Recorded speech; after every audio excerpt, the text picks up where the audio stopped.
Um, there you go.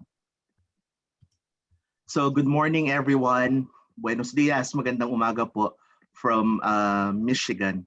I would like to begin by acknowledging that the University of Michigan um, that the University of Michigan resides on the traditional territories of the three Fire peoples. Although we are temporarily doing our academic engagements virtually, we should keep in mind the ongoing effects of colonization and the many struggles for self-determination that affect members of these communities.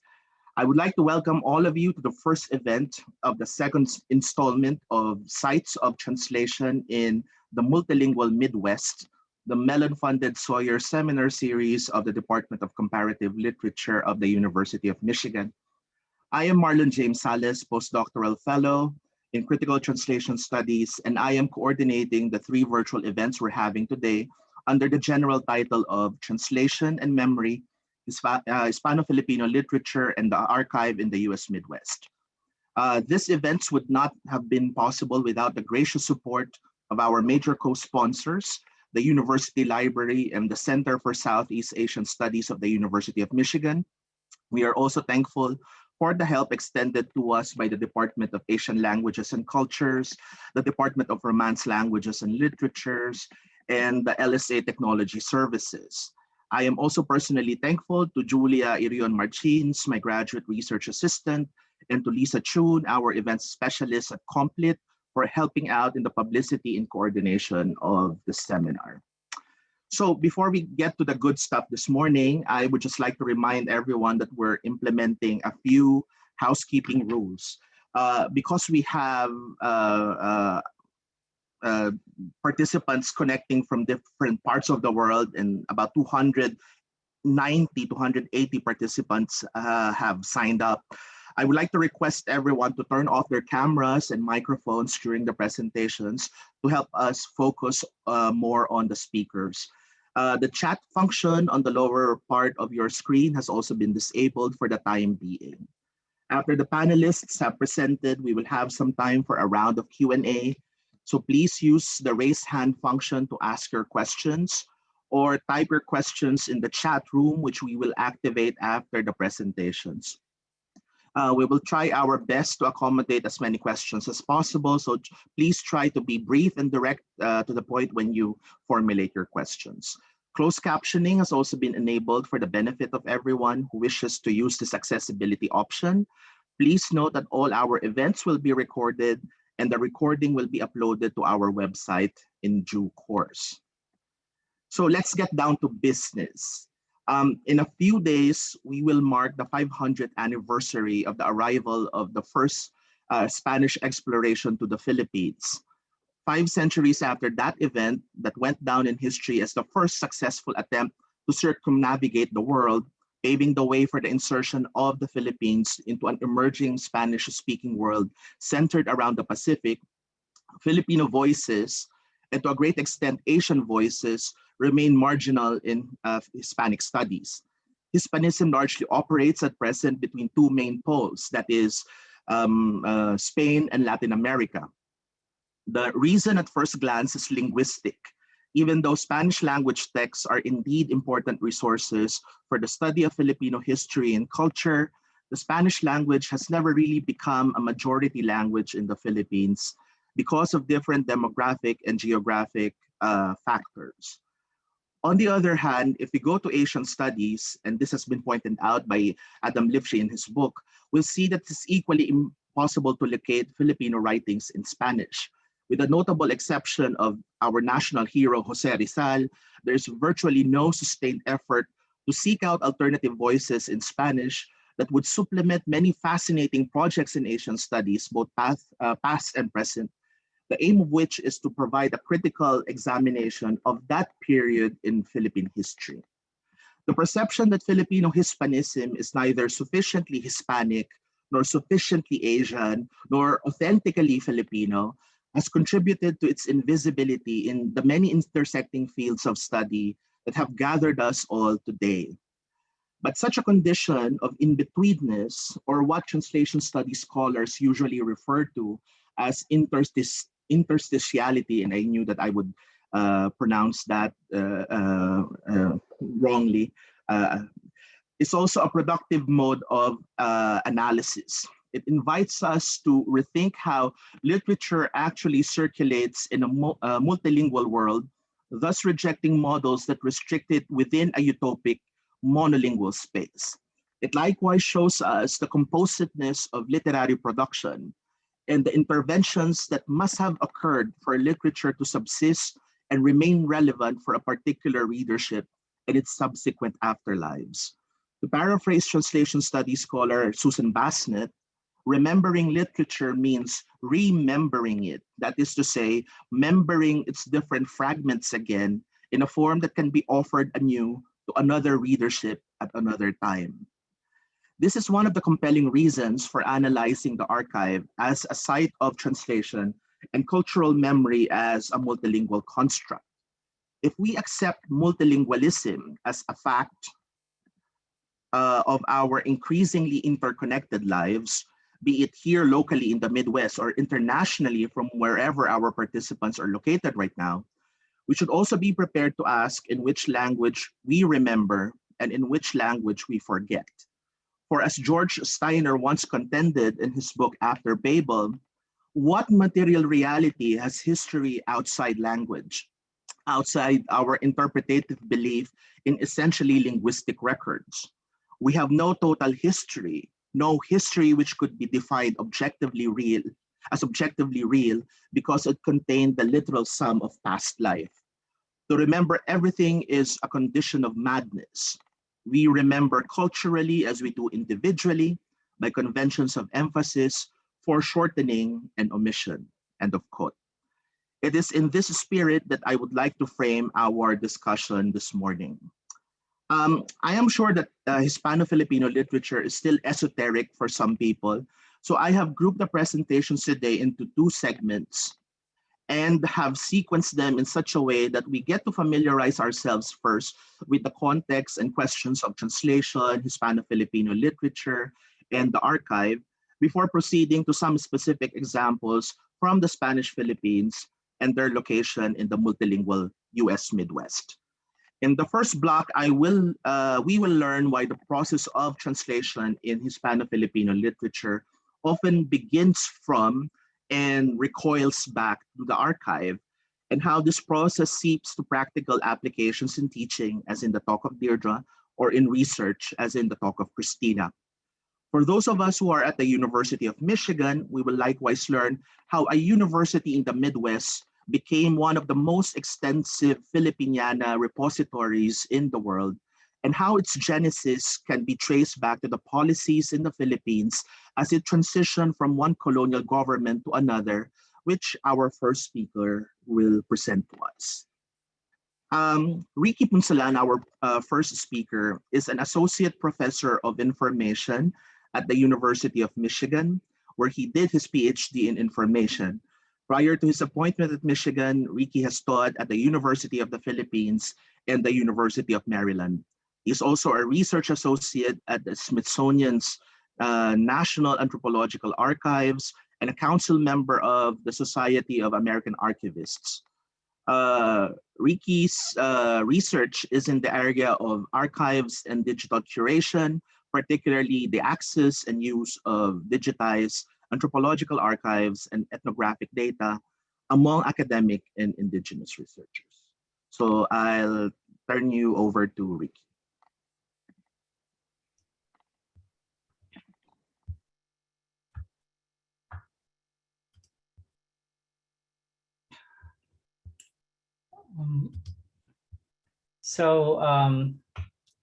Good morning, good afternoon, and good evening wherever you are in the world. Sa mga nasa Pilipinas, magandang gabi po. Kamusta? Salamat at gising pa kayo. For those who are in the Philippines, good evening. How are you? Thank you for staying awake. Before I begin, I would like to thank Dr. Marlon James Salas for organizing this seminar and for bringing us all here today. I cannot emphasize enough the importance of having a scholar like Dr. Salas, to be in the University of Michigan and in the Midwest region, and having this ability to, think in multiple interdisciplinary ways of interrogating Philippine history and looking at the archival sources, not just at the University of Michigan, but also in the greater region. I'm particularly grateful for this opportunity to present and revisit my earlier thinking on Spanish archives, as I would call it, the National Archives of the Philippines, which is actually a real entity in the Philippines that, if you visit, you will mostly see Spanish colonial records. So, I've always for many years been really interested in asking this question of, what makes the National Archives of the Philippines national, as a national embodiment, when it is actually basically the memory of colonial administration. So I've engaged in this kind of thinking in 2006. I left it behind for other research interests. And when Marlon contacted me to speak this morning, I said, oh, I could revisit that thread of scholarship that I've left behind many years ago. So I really am grateful that I could reflect on that earlier research, but also connect the Spanish records in the Philippines with those Spanish records that are here in at the University of Michigan or the Midwest at large.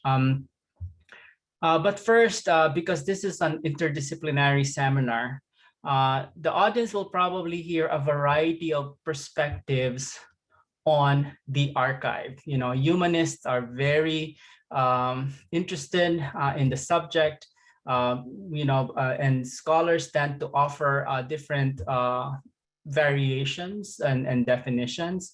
As a scholar of archival studies, I will not be the archive police and will start correcting people on their use of the terminology. But, because I do think that we should embrace these multiple dimensions and meanings of the archive. But for my sense, when I speak this morning, I would characterize archives as, a word that has three meanings. And the first, for me, it means these are bodies of accumulated records that have been determined to have enduring and permanent value. So, for instance, like when you hear the archives of Ricky Ponsalan, it means these are records accumulated and collected and then placed in a repository, which gets me to the second meaning of the archives, which is it's an actual place where records are kept, like the Bentley Historical Library here at the University of Michigan. That's another sense. So it's the records, the collections of those items of important value, and also the place where you keep them. And then the third meaning is that it is a set of programs and practices applied to organize, represent, or preserve records. For example, when you say, let's archive these items, they look important. So you actually mean, let's apply some processes and actions and organize these materials and make them accessible and preserve them in the future. So this is what I mean by archives when I speak this morning. In a seminar about translation, these multiple meanings of archives have not escaped me. I think this understanding as well can help the scholar in their interpretation and quote-unquote reading of the archive. Anthropologist Laura Stoller urges us to read along the archival grain rather than against it. She underscores the importance of studying colonial archives as subject, not just use it as source for us to quote unquote read and use current scholarly narratives. Stoller asserts that colonial scholars who solely read against the grain, who cherry pick or select from the archives, bring preconceived ideas to the documents, assuming that the grand narrative of colonialism has already been told. Stoller characterizes colonial archives as sites of contested knowledge, where rumors turned into fact, showing shifting notions of governance and order, future imaginings, and sentiment and affect. There is no one grand narrative to explain the nature of colonialism, and if we make that assumption, according to Stoller, we ignore the true nature of the archival record. When I read Stoller's book, I welcomed this as an archivist. Welcomed this idea because of the nuance that she gave to the archive, not just as a place where you go and you extract information and knowledge and write history or characterize cultures, but these accumulation of themselves are worthy of scrutiny and studies, and also like the question of why were they created in the first place, and how do they circulate, and reading the grain of the archive was really something that necessary and important to understand.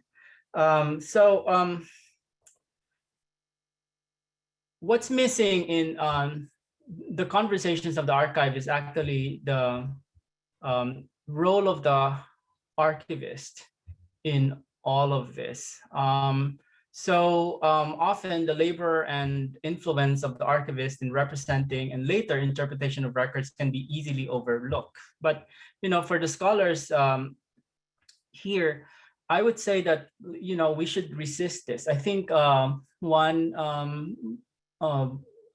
way that would help us in our interpretation of the record is to actually understand the hands that prepared the records and the sentiments and the values that they held and also embodied in representing the record. I'll give you one good example. When I was still a student in 2008, I was hired to process a collection of 3 boxes of papers at the Special Collections Library here at Michigan. It's actually it's now called the Philippine American War in Leyte and Samar. It's composed of records of Harry M. Day, an American soldier, plus more, American soldier during the Philippine American War, who was stationed in the region of Leyte and Samar in the Philippines. At first, we thought it was the papers of Harry M. Day, and I was convinced in the beginning, before reading the materials, processing them myself, and writing the finding aid, that oh yeah, this is the provenance, obviously Harry M. Day, but not exactly. As I began to read the materials, I saw that there were other papers embedded within this collection. For instance, the records of Mariano Pacheco and Ambrosio Mojica. These individuals are quite prominent in the Philippine American War in the region. And so I said, I think it's a bit disingenuous if I just call this under the provenance or label it as the Harry M. Day papers, because they go beyond Harry M. Day. So that's the reason now that in the finding aid, you will see it's described as the Philippine American War in Leyte and Samar. And the reason I was able to do this is because, I grew up in the Philippines. My mother actually is from Leyte, and I've been there. And as a child, I grew up with my mother speaking her language, Boholano, which is the language they use in Southern Leyte, which is actually a dialect of Cebuano. So I managed to read the sources in those boxes, and they're in English, in Spanish, in Boholano, and in Tagalog, and a little bit of even Japanese, because I don't know why some Japanese records were intermixed. But so the multiple languages in those three boxes are amazing, and I think I'm highlighting this collection as an example of how archival materials, in this instance, these papers simultaneously represent multiple perspectives of the war in several languages, and by different actors, both the Philippine revolutionaries and American soldier, and also in a particular region of the Philippines that we often neglect to study. And like the recent this recent experience of mine of reading the archive, in the sense that reading it to represent it in a finding aid to make them discoverable, is somewhat, I see it like the way I interpret this is similarly, this is connected to what happened in the 1900s, when American historians and librarians were greatly interested in the Spanish records in the Philippines. For instance, Worthington C. Ford, at that time the chief of the Division of Manuscripts of the Library of Congress, noted in a report that on the first occupation of the city of Manila by the Americans, there was appointed a keeper of the Spanish archives, but he would do little in the confusion that prevailed. The administrative offices were separate and often distant from each other, and the papers they contained, not well arranged as it was, suffered from removals incident to the installation of the new government.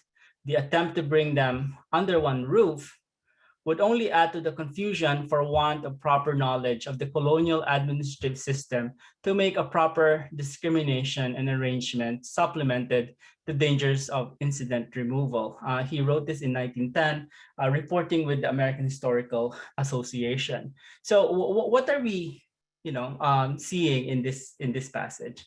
Well, mainly at first, the creation of Spanish archives in the Philippines were a result of U.S. occupation, because they used to be in different places and Spanish offices and archives across the archipelago, and were basically created together and now form the National Archives of the Philippines.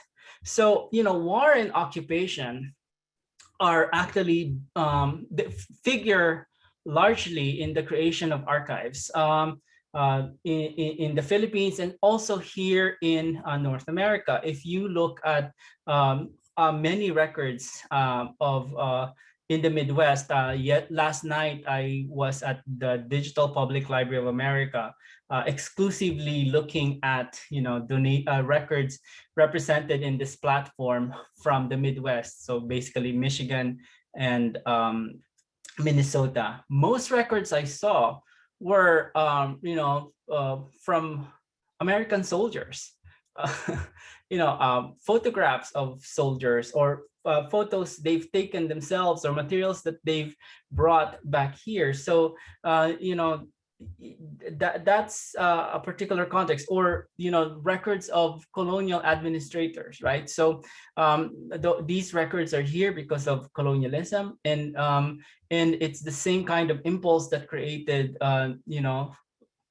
those records in the Philippines, and that they were gathered in in comparison to the interest on Spanish records in the Philippines is also connected to the interest in Spanish records here in the United States, in the mainland. For instance, many reports would talk about other U.S. quote-unquote possessions. So at that time they would talk about East Florida, New Mexico, and California. And in comparison to the Spanish archives in the Philippines, as by far the largest collection that has come into our possession through foreign sources. So, early librarians and archivists and colonial administrators saw the value of Spanish records in the Philippines, not just because the Philippines was a new territory, new possession, but these records would comprehensively document, the Spanish presence in other parts of the United States and now U.S. territories. And it was they saw the value of records in terms of trade and diplomatic relations and further expansion of business in many parts of the world. Um, so, so the language of war and occupation, particularly the Spanish-American War and the following Philippine-American War, were deeply embedded in archival discussions, but also became the catalyst for their accumulation in the Midwest. One thing that I'd like to point out, looking at records that are at the university as a Filipino scholar, is that when I read them, I don't just see them as pieces of materials with information in them. I actually read them with as a thinking human being with emotion. And I think part of the translation, other than what I said earlier, for instance, like recognizing that there are multiple meanings to archives, and that actually you can examine and interpret them in those ways. Is also the emotion of reading these records, and I think there's more and more scholarships being written within archival studies and beyond on the emotional labor uh, associated with archiving and processing records that are then embedded in the organization and the creation of finding it in the processing of these records. And so, reading the archive also should, should have a kind of layer around emotion. And also majority of the records, not majority, but a whole lot of records that are in the Midwest are photographic or visual records. That's another, if your idea of translation is language, then you could be ignoring a whole lot of other materials in the Midwest. So so when you read archives or you see them as sources and you visit them in our repositories, just remember that it is also a great endeavor of translation, and that it by archivists and by these repositories that keep them, that it is a colonial creation with occupation and war largely prompting their accumulation. So I think I am out of time, but I'd be happy to interact with other panelists and the audience for questions later. Thank you.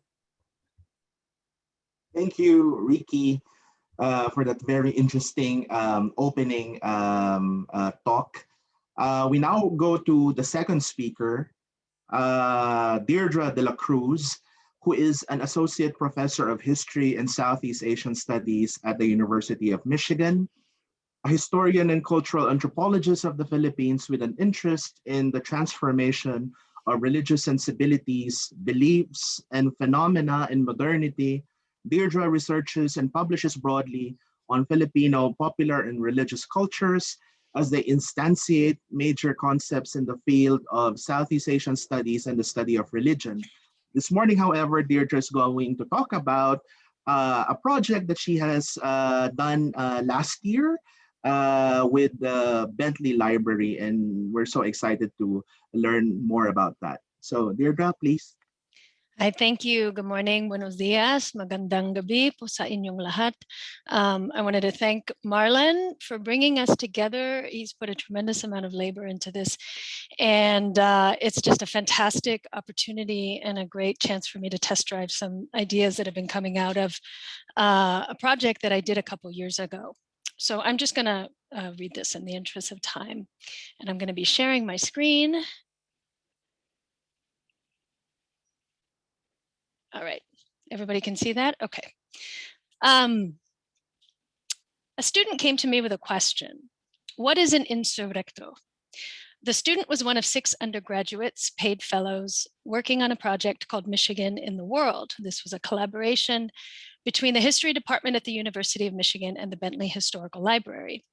For 8 weeks, the students spent hours in the archives of the Bentley researching and writing about the relationship between the university and the Philippines during the early colonial period. There was no dearth of subjects to tackle, since from the early expeditions in the 1870s, the U of M played a key role in America's imperial expansion across the Pacific, and the Bentley Library in particular has an especially rich collection.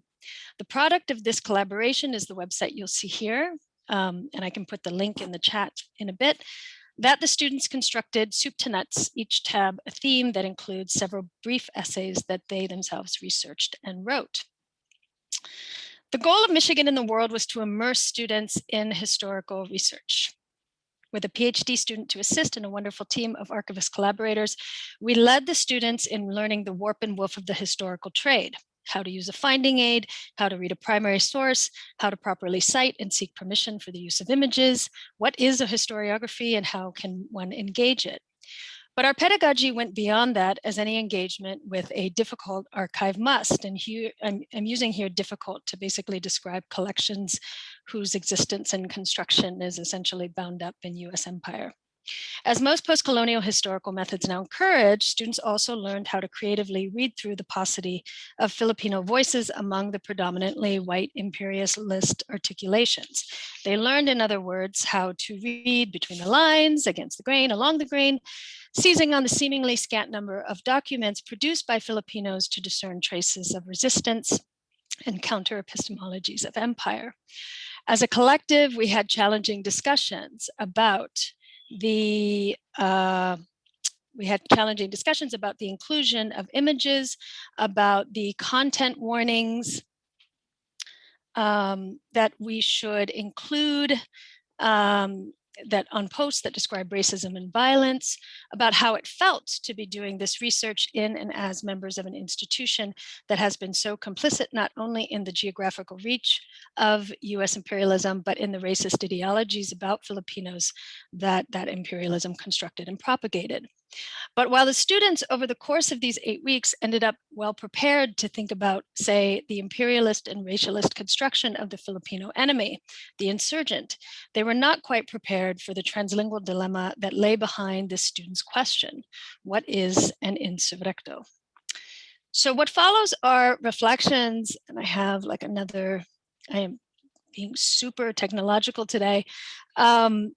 What follows are reflections on archival pedagogy, especially as it relates to the archives of US imperialism. By archival pedagogy, I mean both the teaching with primary sources and the teaching about archive as a set of figural and material practices determined by the law of what can be said, de Foucault. Our job as teaching historians is to guide students in the practice of making sources speak. But what if those sources are in a language that students don't know? The scope of this problem goes beyond just multilingual proficiency, for English monolingualism is an issue that pervades the scholarship on US empire more generally at every important juncture of its production, from the formation of the archives and the processing of collections, to the selection of sources, to the writing and historiography in English. The solution to the problem of monolingualism in learning about US empire thus must therefore take all of this into account. So allow me this brief digression. To explore the monolingual problematic in US empire studies, I want to draw from this very collection at the Bentley Library that prompted the student's question. And I want to make very clear that I don't intend here to disparage the Bentley, for which I have a lot of love for, nor the undergraduate student that asked the question. On the contrary, it's precisely because the Bentley is such a superlatively organized and accessible institution, and because the student was such an incredibly talented young historian, that the shortcomings of monolingualism were brought very starkly into relief. The collection in question is the Owen Tomlinson Papers, 2 linear feet of documents and photographs that cover the years 1899 to 1920. Tomlinson started out as an officer in the Philippine Constabulary and rose through the ranks of Lieutenant Governor of Ifugao Subprovince. His many years in the mountainous post made him a major figure in the region, and official records of the colonial government make clear that he was a valued officer.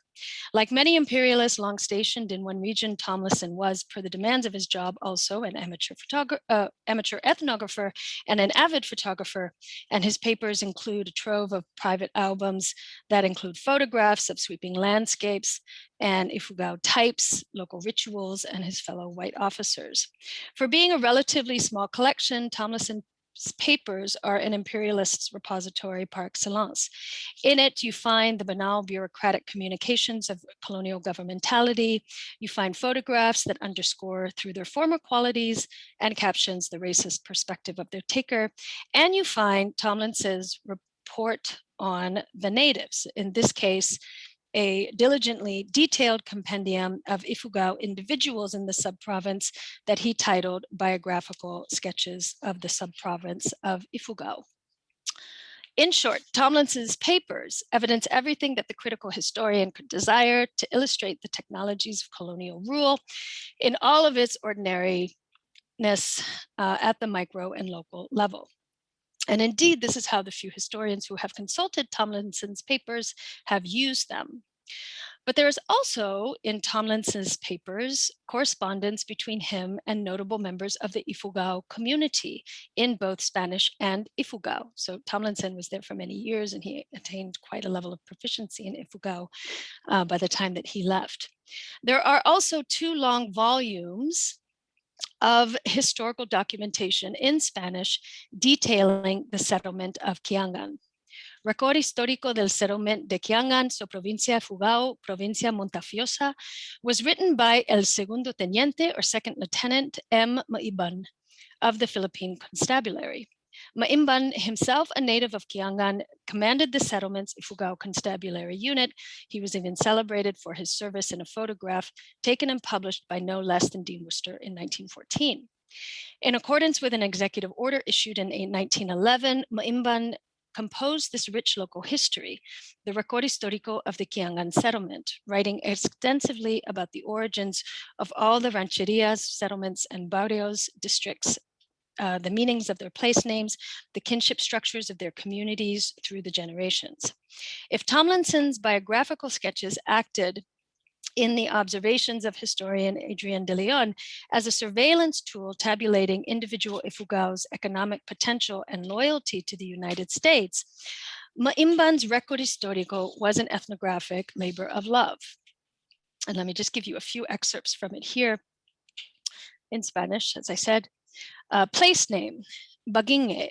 ¿Por qué habían y están muchos árboles llamados Baguingue y así lo llamaron? Because there were lots and lots of trees then and now called Baguingue, and so that's what they called it. Place name, Paquet. ¿Por qué antes había un hombre que estaba viviendo solo en este lugar llamado Paquet y en su muerte, cuando se poblara más gentes, lo llamaron del igual nombre, Paquet? These are loose translations because there once was a man named Paquet who lived alone in this place, and in his death, those who came to populate it called it by his name. Place name, Bacuawan. Nombrado así porque solían antes en este sitio los chiquillos reunirse y jugar haciendo lanzas pequeñas, preparando alguna cosa en la punta de modo que no hiere el cuerpo cuando toca, que llaman Nacuawan. Y así llamaron Bacuawan, or Bacuawan, so named because kids used to gather and play in this place, making small spears, preparing something on the tip so that it doesn't wound the body when it touches, called Nacuawan, and that's why they called it Bacuawan. Place name, minag, derivado de geninag. Fue llamado así por su significación que las primeras claridades de los rayos del sol naciente toca o besa a esta ranchería sin algún impedimento de otras colinas ni árboles porque está más alto que otros sitios. Or, derived from Hininag, so named for its meaning, those first rays of light from the rising sun that touch or kiss the settlement, unimpeded by other hills or trees because it is higher than other places. Just one more example because they're so great. Nakkagan, derivado de la palabra ifugao, nakakkagan, cuando el plato está muy limpio sin haber quedado ni un grano de arroz o morisqueta.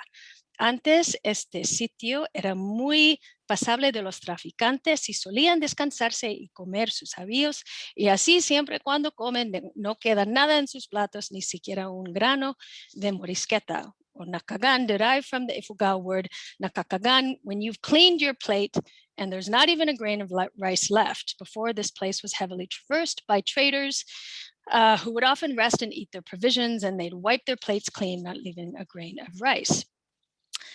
Maimban's record histórico is replete with these kinds of entries. They map the Kiangan landscape through deep local knowledge of naming conventions, flora and fauna, pastimes, commercial activities, Ifugao ancestors, and Ifugao vocabulary. The record histórico also details the founding of the settlement insofar as possible through the informes tradicionales de los ancianos, basically kind of oral histories of local elders, and elaborates the kinship networks of the earliest recollected jefes or leaders of the settlement. Most significant, I think, for our purposes here, Maimban's record demonstrates its author's translingualism. And this is a term that I will thank our organizer, Marlon, for introducing to me through his own work on Hispano-Filipino literature. The record demonstrates its author's translingualism, and by implication, what I'd like to posit as the translingual reception and engagement with US empire. Now, there's no doubt that Maimban was a native informant loyal to the United States and complicit with its rule as an officer of the brutal militarized arm of the colonial government that was the Philippine Constabulary. We know furthermore that his Record Histórico was a commissioned resource, obviously intended to be put towards administering and maintaining order in the subprovince. That he writes it in Spanish attests to how common the language continued to be among Filipinos of rank and the elite. But as a virtuous display of translingualism, Record Histórico also reads as a profoundly tender tribute to his native home. As such, it produces a kind of epistemic dissonance with the American Tomlinson's own schematized reports on the Ifugao in the biographical sketches. One could imagine, furthermore, many purposes to which a document like this could be put beyond just thinking about US empire. Now, to circle back to my earlier argument, if you were to go to the summary information for the Bentley record of Tomlinson's papers, you would have no idea this wonderful, valuable document exists. For the summary reads, the material is in English. The contents list does include the Record Histórico, but it does also miss several items of correspondence that are tucked into the folders of the collection, letters written to Tomlinson, as I mentioned, by Ifugao men in Spanish and Ifugao. Again, this is not to slight the Bentley. I think this kind of oversight is probably very common in the processing of massive amounts of documentation. But it does illustrate what I suspect is an all too common occurrence in the history of the processing of materials related to US empire in North American archives, and that is the presumption of English as the language of record. And that's why I was so happy to hear Ricky talking about his own work in processing materials and the attention to all of the languages that might be within them. Collection. Source selection is another place where we see the limitations of monolingualism assert themselves in the study of empire. Allow me another straightforward example from our Michigan in the World project. As part of the students' training, I asked them to keep very careful record of all of the collections that they consulted and to leave a really clear trail of where one set of documents might lead to others. The same student who came to me with this question of what is an insurrecto was one of the brightest and most resourceful and definitely one of the most productive students in the program. And if you looked at his log of activities, what he requested, what he read, it was very, very impressive. And yet, when his efforts led him to Spanish language sources, he skipped over them, noting very diligently that he couldn't read them because they were in Spanish. Now, I know that there's something sort of unfair about using an undergraduate as an example, so let me hasten to say that what this really brought home to me more was my failure as the director of this project to really make ample space for languages other than English, right? For students to pursue source material in languages other than English, either by providing translation services, which I could have done, which the graduate student assistant could have done if it was in Spanish or Tagalog, or assigning those sources to students who might have facility with the language. But I think there's a bigger takeaway here, which is to ask how common this passing over of non-English language sources is in the study of US empire more generally. How many historians have also overlooked sources, not simply because of lack of proficiency in Spanish or one of the many of Philippine languages that might appear in the archives, but because of the presumption, again, of empire's monolingualism. I don't know of anyone who has examined the historiography with this precise question in mind, but it's certainly worth considering, because if there's one thing the burgeoning scholarship on Hispano-Filipino literature is making clear, it is that there is a lot of source material produced during the American colonial period in Spanish, in Tagalog, in other Filipino languages, in Ifugao, and that attention and analysis of this material potentially provides us with a really different understanding or multiple understandings of the period. An increasingly common, I think I'll stop screen sharing here. An increasingly common critique of US empire or US in the world studies is that it tends to be, well, overly US centric. That is, in attempting to lay bare the power knowledge nexus, subtending imperial rule. Scholars have focused far too much on American agency. Anything else? So what is this? We can take advantage of this opportunity. So, sorry, I think someone was unmuted. An increasingly common critique, of US empire, US and world studies is that it tends to be US centric, right? It kind of lays bare the power knowledge nexus in ways that overly center American agency and American epistemologies, and not enough does it focus on the agencies and epistemologies of the peoples in its ambit. This runs a risk of inflating the importance of the United States and therefore serves, albeit inadvertently, to reinscribe exceptionalism. Here I have to wonder how much this danger owes to monolingualism and the misrecognition of the colonial platform of English monolingualism for how things actually worked on the ground.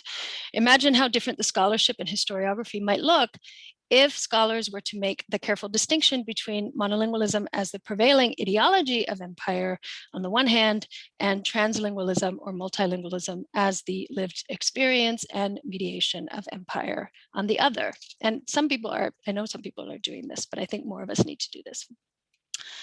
There's another really important lesson here for teaching US empire, and that is that the subjects of language ideology, language policy, linguistic diversity, language use, and translation really need to be centered in the same ways that we center the Philippine-American War or benevolent assimilation, or colonial democracy or race in the visual representation of natives in the American period.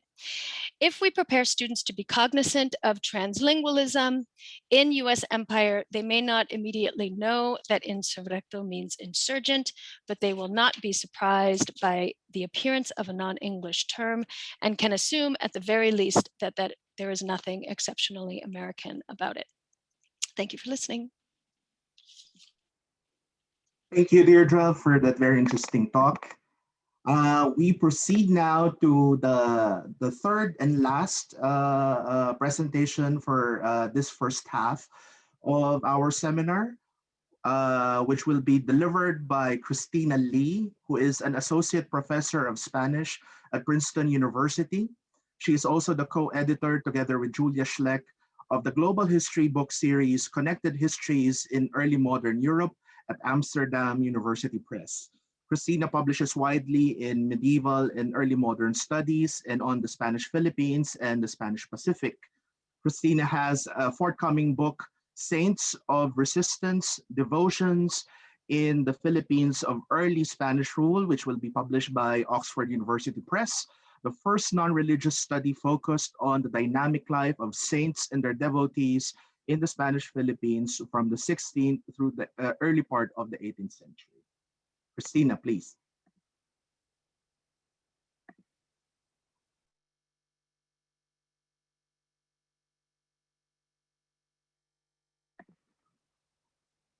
I think you're muted, Christina.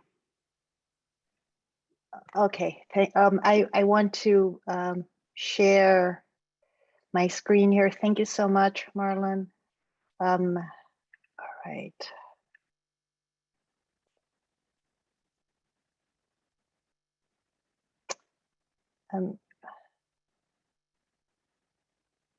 Can you see my screen?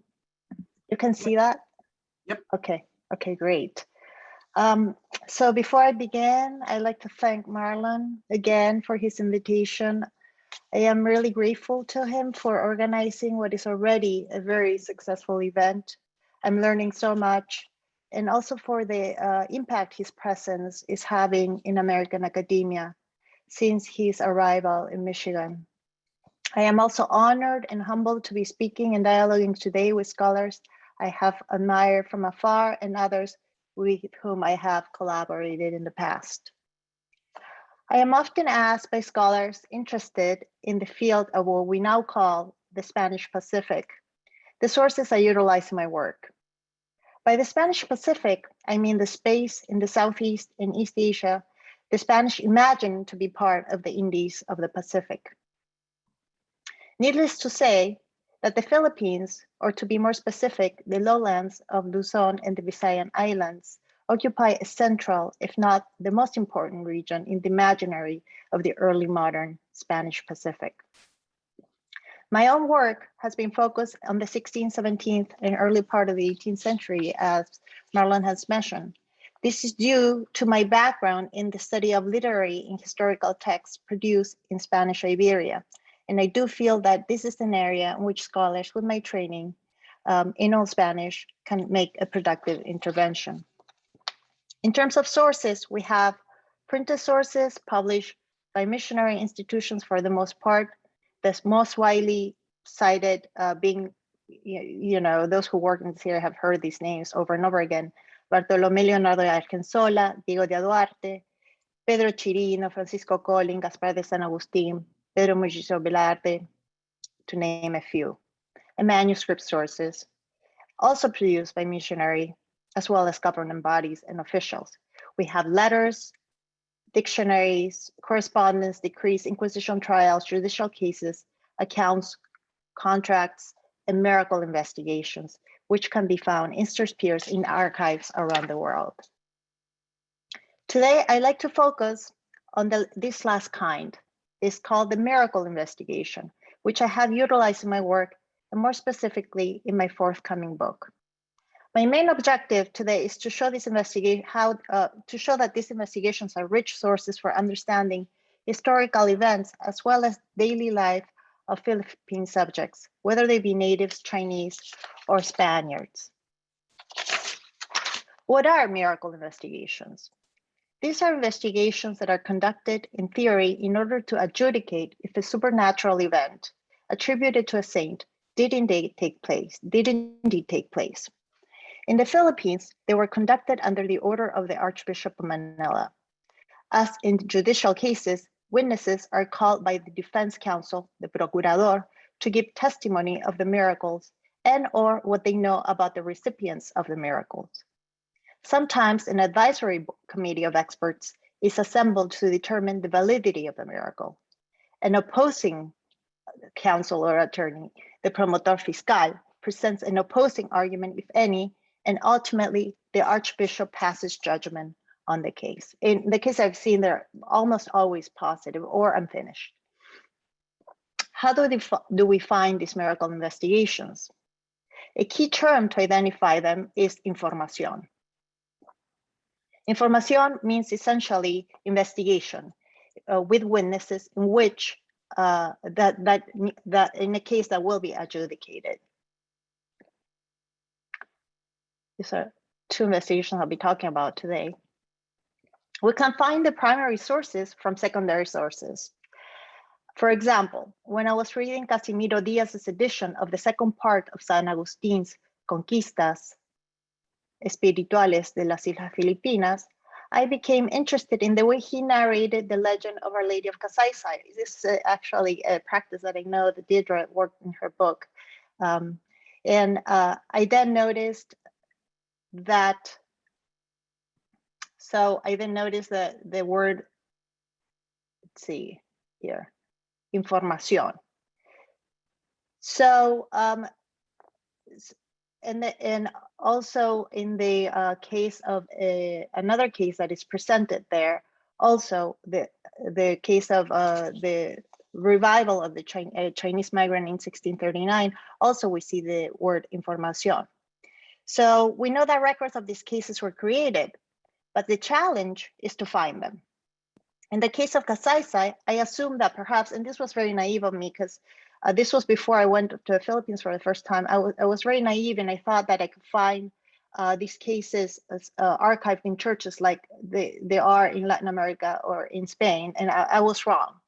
But I did learn in Kasaysay that Father Jose Cruz had written part of his dissertation on the devotion. And I just want to show you sort of the process for those who are interested in this area. So I went to his dissertation, and I actually found that, as you can see here, both cases were in the Lilly Library in the United States. So another example is a miracle investigation that I found in Diego de Duarte's Historia. Here, this is a miracle performed by Our Lady of Nuestra Señora Rosario, who's now known as La Naval. And in this case, I was interested in the case of this Spaniard, kind of this pícaro, this lowborn, who appears as this very, very interesting story. Is very much like Lazarillo, almost like, you know, a kind of, more like Guzmán de Alfarache or El Buscón. And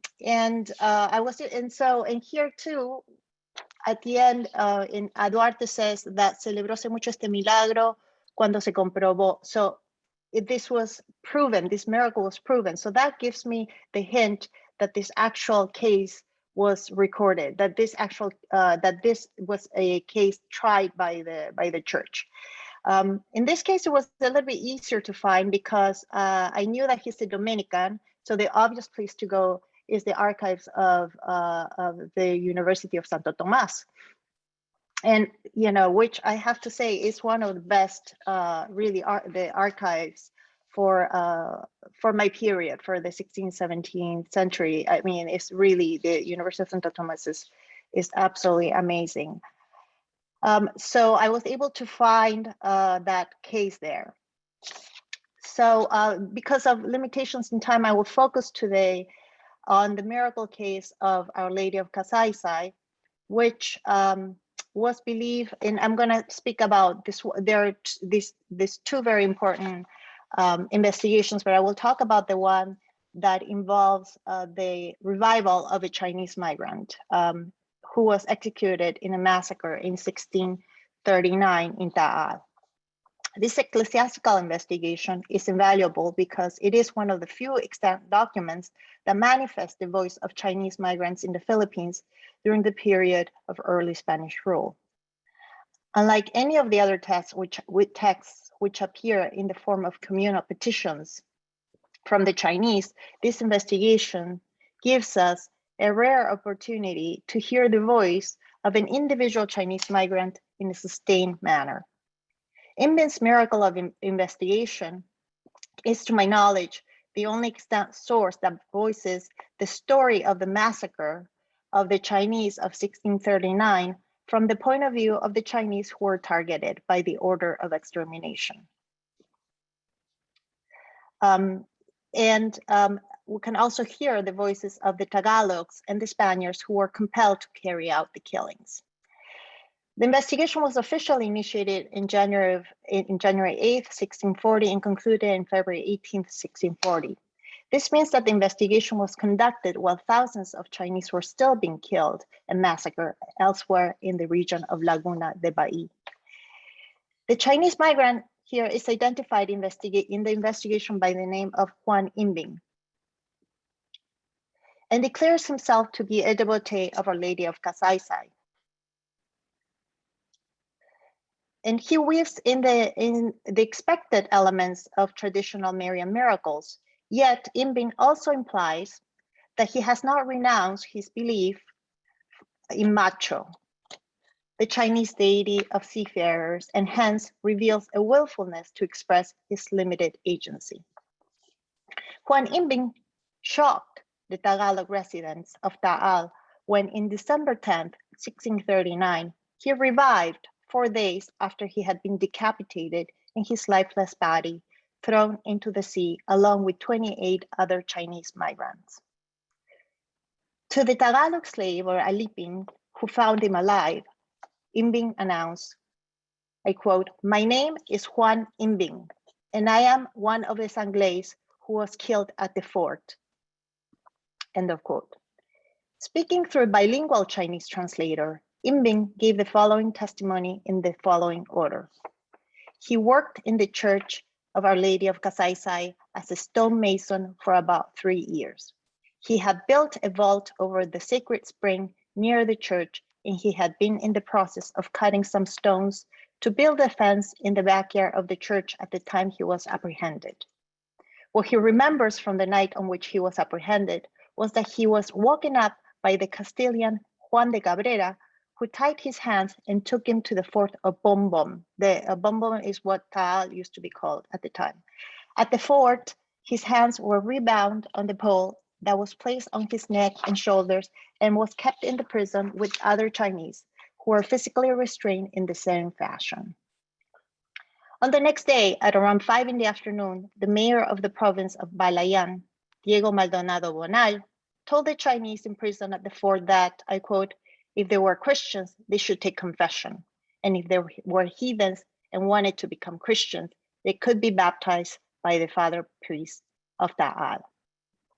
Then the mayor added, I quote, "Because they were all going to die at once, because these were the orders of the governor of these islands who wanted to kill them due to the general uprising of the Chinese." End of quote. Yimbing stated that he gave confession to the priest and then entrusted himself to Our Lady Mary of Kasaisai, pleading that she release him from death because he had served in her church for such a long time. He was then removed from the fort and his hands still bound on the pole, escorted to a nearby shore. Once he arrived at the shore, he saw the scattered corpses of the Chinese who had been led out of the fort before him.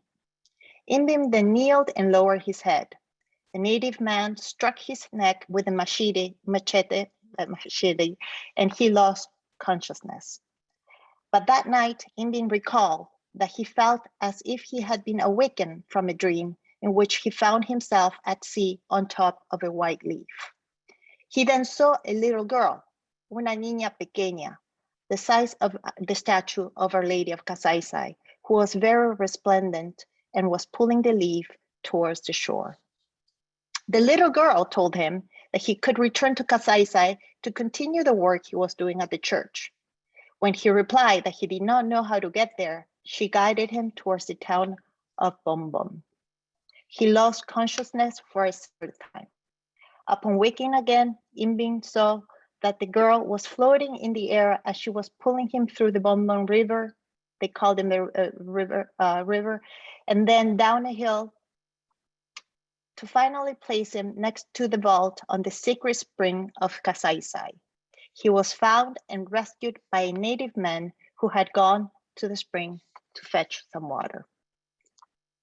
The 19 witnesses who testified in this case were composed of 12 Tagalogs and 7 Spaniards.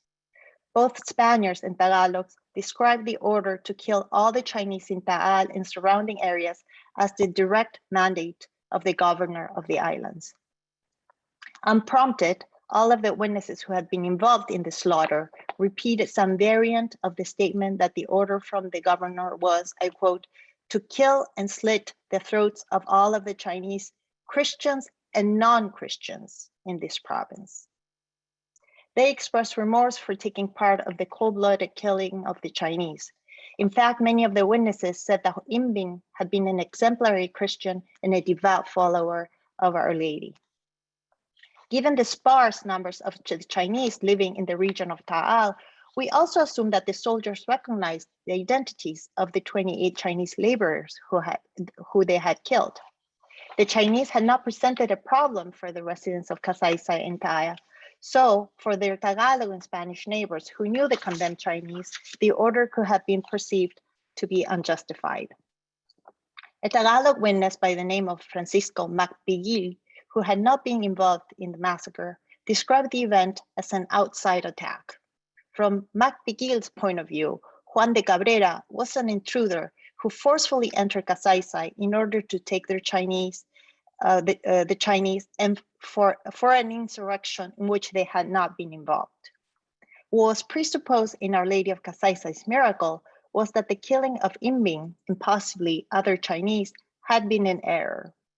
To tell the story of the miracle was an implicit way of expressing one's disapproval of the governor's project. All the Tagalog witnesses referred to the spring beneath the vault where Imbing had been found as holy, Santa.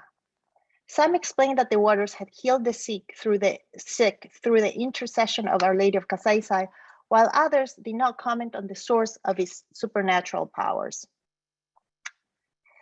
Everyone implied, however, that the waters that had carried Imbing to safety had been miraculous. It should be mentioned that the spring was a site where the Tagalogs in the area came for its healing waters prior to the establishment of the shrine of Our Lady of Kasaysay. Today is a well, this area. This is revealed in the ecclesiastical investigation I mentioned earlier that began on August 22nd, 1619, and continued through February 8th, 1620, without a known conclusion. The investigation concerned the apparition of Mary in the form of a little statue over the mentioned spring in Kasaysay. 43 Tagalog witnesses attested to the apparition of the icon surrounded by dazzling lights, though some claimed that the image was of the Madonna and Child, and others described it as Mary in the form of the Immaculate Conception. Some saw the Virgin in a crag, and others saw her floating in mid-air or on top of a nearby rock. In spite of the inconsistencies, the Augustinian priest of Taal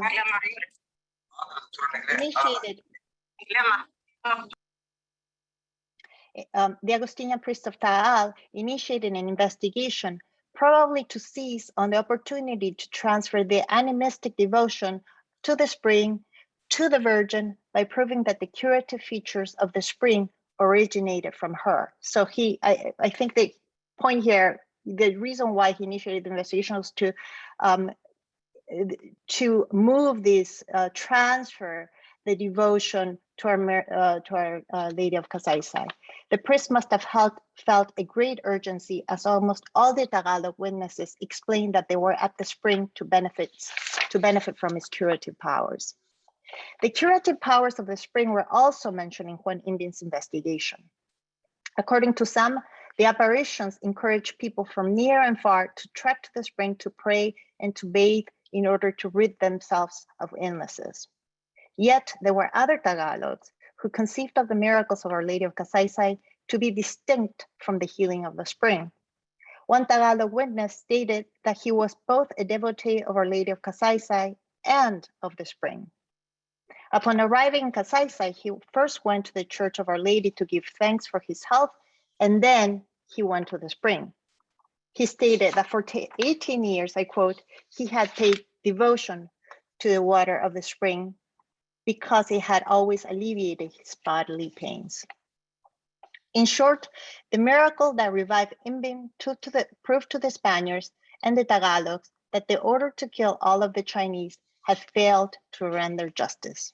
For the devotees of Our Lady of Kasaysay, the miracle called attention to the significance of their Virgin and garnered greater devotion to the shrine. To the Tagalogs in particular, the miracle also validated their belief in the healing properties of the spring water, whether or not they attributed it to the power of Our Lady of Kasaysay, to the numinous characteristic of the spring itself, or both. I'm finishing here, I refer to the protagonist of the miracle as Juan Imbing, because this is the name he claimed in the investigation and the one by which the witnesses in the examined case identified him. But his signature reveals a side of his identity that could not be detected by Spanish investigators. The signature bears only his surname in Chinese, which could be transliterated as Ma, meaning horse. Imbing was probably his given name, and therefore Ma Imbing was his full birth name. One could also see a hesitation in the act of signing his name. As seen here, he first sketches the characters on the right-hand side to finally imprint it more intelligibly on the left. The unsteady handwriting and the exempted characters from his given name are indications of humble origins and a lack of formal schooling, if not illiteracy. Imbing does not state the length of time since he had arrived in the Philippines, but he and other witnesses specify that he had worked as a stonemason in Kasaysay and Taal for as many as 4 years. Like most of the Chinese migrants in Luzon, he is likely to have been from the Fujian region. More importantly, the fact that Imbing could not speak Spanish well enough to testify and he chose to sign in Chinese when he could have used a cross or abstain from signing suggests that he was still deeply entrenched in Chinese religious practices. Similar to many Christian Chinese migrants in the Philippines, it is highly likely that Imbing's religious practices melded both Hispanic Christian and Chinese forms of spirituality. In effect, Spanish missionaries often complained that the Chinese continued to worship Chinese idols after their conversion. The Dominican Cristobal de Salvatierra, for instance, complained bitterly in 1592 about the Christian Chinese who participated in Lunar New Year ceremonies and plays in which they are seen venerating their pagan deities. He was also appalled at the rites of gratitude the Chinese offered to their idols when they arrived safely from a voyage. The most potent icon for protection at sea was believed to be Macho. As Francisco Sanchez explained to Philip II, the Chinese prayed to the images of Macho, which were shown as small carved statues of wood. Contemporary literary productions of Macho also tended to depict her as a maiden because she was believed to have died and risen to the heavens at a very young age. Since depictions of the Immaculate Conception were also of a young woman, it would have been natural for the Chinese Christians to conflate both their inherited and acquired devotions. Photographs of Our Lady of Kasaysay without her regalia show her with the semblance of a young woman with flowing long hair. It is also possible that, as it is reflected in the current practices mentioned, some Chinese believed that both the Christian saint and the Chinese goddess were iterations of the same deity. We know that Chinese migrants were known for their devotion to Our Lady of Kasaysay prior to their massacre of 1639. Alonso Lara, the General Counsel of the Archbishop, observes in his comments about Imbing's miracle case that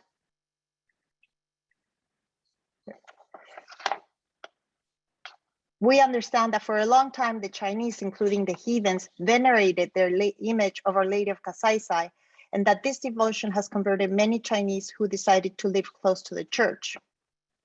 Was it possible that the non-converted Chinese viewed the shrine of Kasaysay as a temple for Macho? After all, the site was strategically located near Taal Lake, which had a channel to the sea and was utilized by many Fujianese for access. For the Chinese, the shrine of the Our Lady of Kasaysay could have served the function of the compulsory Macho temple near the water channel that granted them safe passage to their destination. If Juan Imbing's objective had been to solely tell a convincing miracle narrative to the Augustinian friars who oversaw the local and the diocesan investigation, there is no reason he would not have explicitly identified the Redeemer as Our Lady of Kasaysay. To make this connection explicit would have made practical sense, especially because all of the other witnesses had asserted that the image in his vision was the one in Kasaysay. One interpretation is that Imbing venerated or later Kasaysay Macho as one and the same deity, and therefore was not compelled to insist on one avocation over the other.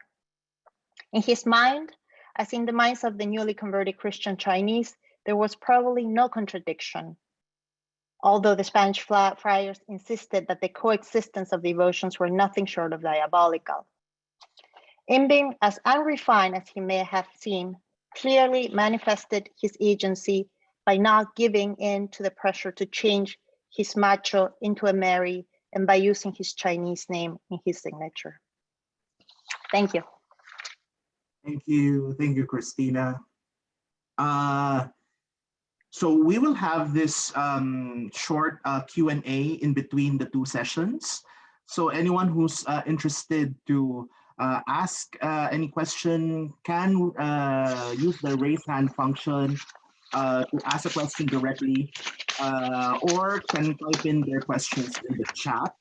But while you're doing that, while you're still formulating your question, I would just like to remark that one of the most fascinating things that I heard in the three talks in this first half of the seminar is the fact that by adopting a translational mindset when we do our research, we are able to recuperate a lot of these subaltern voices in historical research. It's what Ricky's saying, for example, in how archival documents are put together in one location, what Deirdre was saying about insurrectos, insurgents, and what Christina was discussing in her presentation about the Chinese. And I think Adam will talk about that more in his presentation. I wonder if you can talk like very briefly about that, like how has translation become like you know, a productive approach to researching your own fields of study.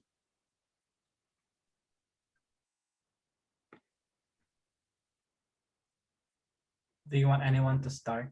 Yep. Yeah, well, I could try. So honestly, Marlon, I did not start thinking about translation until you invited me. So I started, you know, I emailed you and I said, can you give me some citations to read and things like that? Because then also realizing that a lot of archival work is actually an act of translation. Like for me, it's like, duh, it's like staring me in the face. Like I even practice it, you know, like as somebody who processed records and things like that, it's creating the finding aid, for instance, is an act of translation. Describing the meanings of photographs is an act of translation. So it's not just a question of language, it's a question of, you know, epistemology and thinking, you know. So yeah, I do think that there's a whole lot to unpack, you know, to you know, like sometimes you read within your disciplinary bubble, and you know, but reading outside is actually makes you a stronger scholar. And I think, you know, like you just started me on a path when I started talking about the Spanish archives at the National Archives of the Philippines. You know, I was looking at it solely as more of a, like, it's inaccessible, people can't read it, but actually there are multiple ways of reading those records and, you know, translating them. Mm-hmm. So yeah, so I really appreciated this. For me, it's a real disciplinary intervention, that what you did. So thank you. I hope it doesn't come off as like I'm forcing everyone to be a translator. No, like with this broad definition, it really is something worth, you know, looking into for me. Mm-hmm. I think that the concept of translanguage, and as Deirdre mentioned, works really well for my period. I mean, people are going from one community to the other, mixing. It's so hybrid. I also, I think more practically speaking, is, you know, we have to rely on people who speak languages that we don't manage. I don't think any of us can manage. So the sources for my period are heavily in Spanish. but there are also, you always see like little sprinklings of different indigenous languages. And you also see, especially when you look at court cases, the early ones, there's baybayin, so I mean, we also need experts on that to help us decipher how these, we think they're signatures. I mean, and some people have looked at them. I don't think they have looked at the extensive archival records that deal with these kinds of cases. And so it would be very helpful to have the help of Filipino experts who can actually, and I think there is a group of, that's working on this, who can help us understand baybayin. I mean, are there any codes? Are people coding messages at the end, when they're allowing them? I mean, basically the signatures are meaningful in the sense that they are allowing someone, a subject, to write on this legal document. That is really the only, I would say, unmediated practice in the entire thing, because everything else they're saying and is being written by a notary. The notary is writing in the third person. Sometimes you do have these beautiful moments in which the notary kind of forgets to put it in the third person. It appears in the first person. You go, oh my God, this is amazing. I can hear their voice. But that is really the only unmediated practice. So I think there's a lot to be done there. And I have to say, I rely heavily on all my friends, my colleagues, who are so helpful in helping me with all the languages that I don't manage. And that, I think, like, that's also the beauty of working in this period, is that you're kind of forced to collaborate with others. You can't do it by yourself. It kind of forces you to go into a team project. I wonder if Deirdre can say something quickly before going to Jody. Sure. Yeah. No. I mean, I think that. I mean, I would just second what Christina has said, which is that the multilingual nature of all archives related to the Philippines means that there needs to be greater collaboration among scholars. In addition, I do think we need to encourage our students, especially our grad students, to attain linguistic proficiency in some of these other languages. So on the one hand, I think it's true, I don't know Ifugao, so I wouldn't be able to really, evaluate those entries in Maimban's document, and I would have to rely on someone else to do so. But I do think it's important to also encourage our students to know more than just English, especially if they're working in the American colonial period. Jody, please. Hi, thank you, Marlon, but I think that Yopi's hand was up before mine. All right, okay. Perfect. So I'll probably just read Yopi's question here. Thank you for your wonderful presentations. I would like to hear further elaboration of Ricky's point about emotional labor involved in creating, reading, and translating archives, how to theorize, historicize the production of an effective relation to these materials. Yeah, that's an excellent point. This is something that's also emerging in the archival field. I would say in the archival studies literature in the past 5 years or so. Looking at feminist ethics of care, looking at archives as that of an emotional labor that's like that all of us are bound. So the people managing the records often experience, especially depending on the nature of the material, some of them are like experiencing secondary trauma. Like there's a lot of trauma in these records that people read and encounter. For a researcher like me, I remember going to the Peabody Museum at Harvard and then looking at a letter addressed to Governor General Ford, and it was basically like a grocery list requesting skulls from children because it's missing in the collection and things like that, right? So we began to acknowledge that we need to address this as a field and as a profession, and also as scholars of this area, that we need to acknowledge that there's a lot of emotion involved, not just archivists practicing, but also people who visit our collections. And often you encounter this in the reading room, and there's no space for tears, right? And there's no space for like affective labor on the part of the archivist. We're not social workers, so we're not often equipped. So just like, bringing that as a real experience, not just a theoretical one, but a real thing that actually happens. But yeah, so it's an evolving conversation. I know my colleagues are like writing a lot on the subject now, and I think more will come. So if you look at archival journals, you'll see people talking about archives, labor, and affect, and things like that. If I can just add to Yopi, this was something that came up in this project with students, because of course they had a lot of negative affective responses to the things that they were reading. So we've spent quite a lot of time talking through it and thinking about it. And I still think, it's exciting to know that there's all of this research that Ricky says is being done.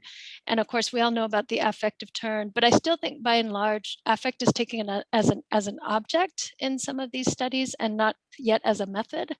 And I do think there's a lot more work to be done where, rather than just acknowledging some affective response to something encountered in the archive and imagining that it has to be superseded, that there is actually a kind of sitting with and thinking methodologically through the affective responses and what kinds of insights and analyses can come from that. I think that's really helpful that the affect is not only a reactive formation, but actually the affect can produce the desire for the archive to begin with. And both in the negative register, but also in various forms of attachment too. And what are those points of identification? How are they articulated? And how can those be used as an entry point into the archive as well? Jody, perhaps? Thank you, Marlon. Good morning, everybody. It's morning here. It's like 7:30 in the morning here. So kudos to you for being up so early. No, it's wonderful to see you, Deirdre, Christina. I don't know if I've met you, Ricky, but it's wonderful to hear your presentations. And I just wanted to thank all of the speakers for their great talks. That I want to get back to this and build on some of the things that other people have been saying in the chat, Christy and Nerissa, as well as Yopi and others. But to me, this really is one of the things that gets to the heart of the politics and poetics, or if they're the same thing, of translation, where you're in the archives and there's this flash of recognition. There's this kind of moment of the present that suddenly comes right into the room and it kind of hits you. And I think that Christina's presentation really allows one to imagine how that is. But then you've got an opposite register in Deirdre's, where you've got this guy who is he's doing something that was really different from the approach of the Spanish friars in the colonial period, which is he's trying to kind of respect the name and conserve the names of these places and sort of pin them to like the language and the particular specific context in which they exist, and to have almost a kind of a conservative approach to translation that way. And so I just wanted the speakers to talk a little bit about how you take or how you process that moment when the mediation that happens through archival work, through translation, gives way to you to an emotional moment where you're just like, oh, that is us today, or that is me today. And how you process that. If you see that moment as a moment of unmediation in the mediated process of doing research, or if that's a fantasy, or if that is the beginning of a project of a new reality, which could only be described or understood in political terms.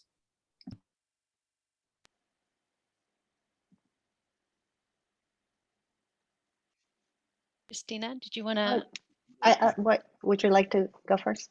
Oh, this was, I guess the first thing to say about this document is that it's it was found, like so many other documents, serendipitously.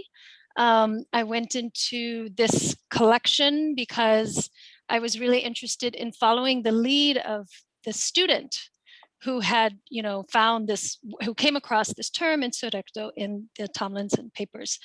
And it was then that I realized, as I was going through them, oh, wait, there are these other languages represented here, letters, in Ifugao and in Spanish to Tomlinson. And then I found this other document that was written by the Ifugao Maimban. I think that, I'd have to give some more thought to the final point of your question about it opening to a different kind of politics. But I definitely feel like reading through those entries and all of their translingualism, right? The maintenance of the Ifugao, the description in Spanish, the really kind of, beautiful and like florid ways that he starts describing the place names. It was very jarring vis-a-vis what were the clearly instrumental, kind of pragmatically driven biographical sketches that other historians have written about, that Tomlinson himself wrote.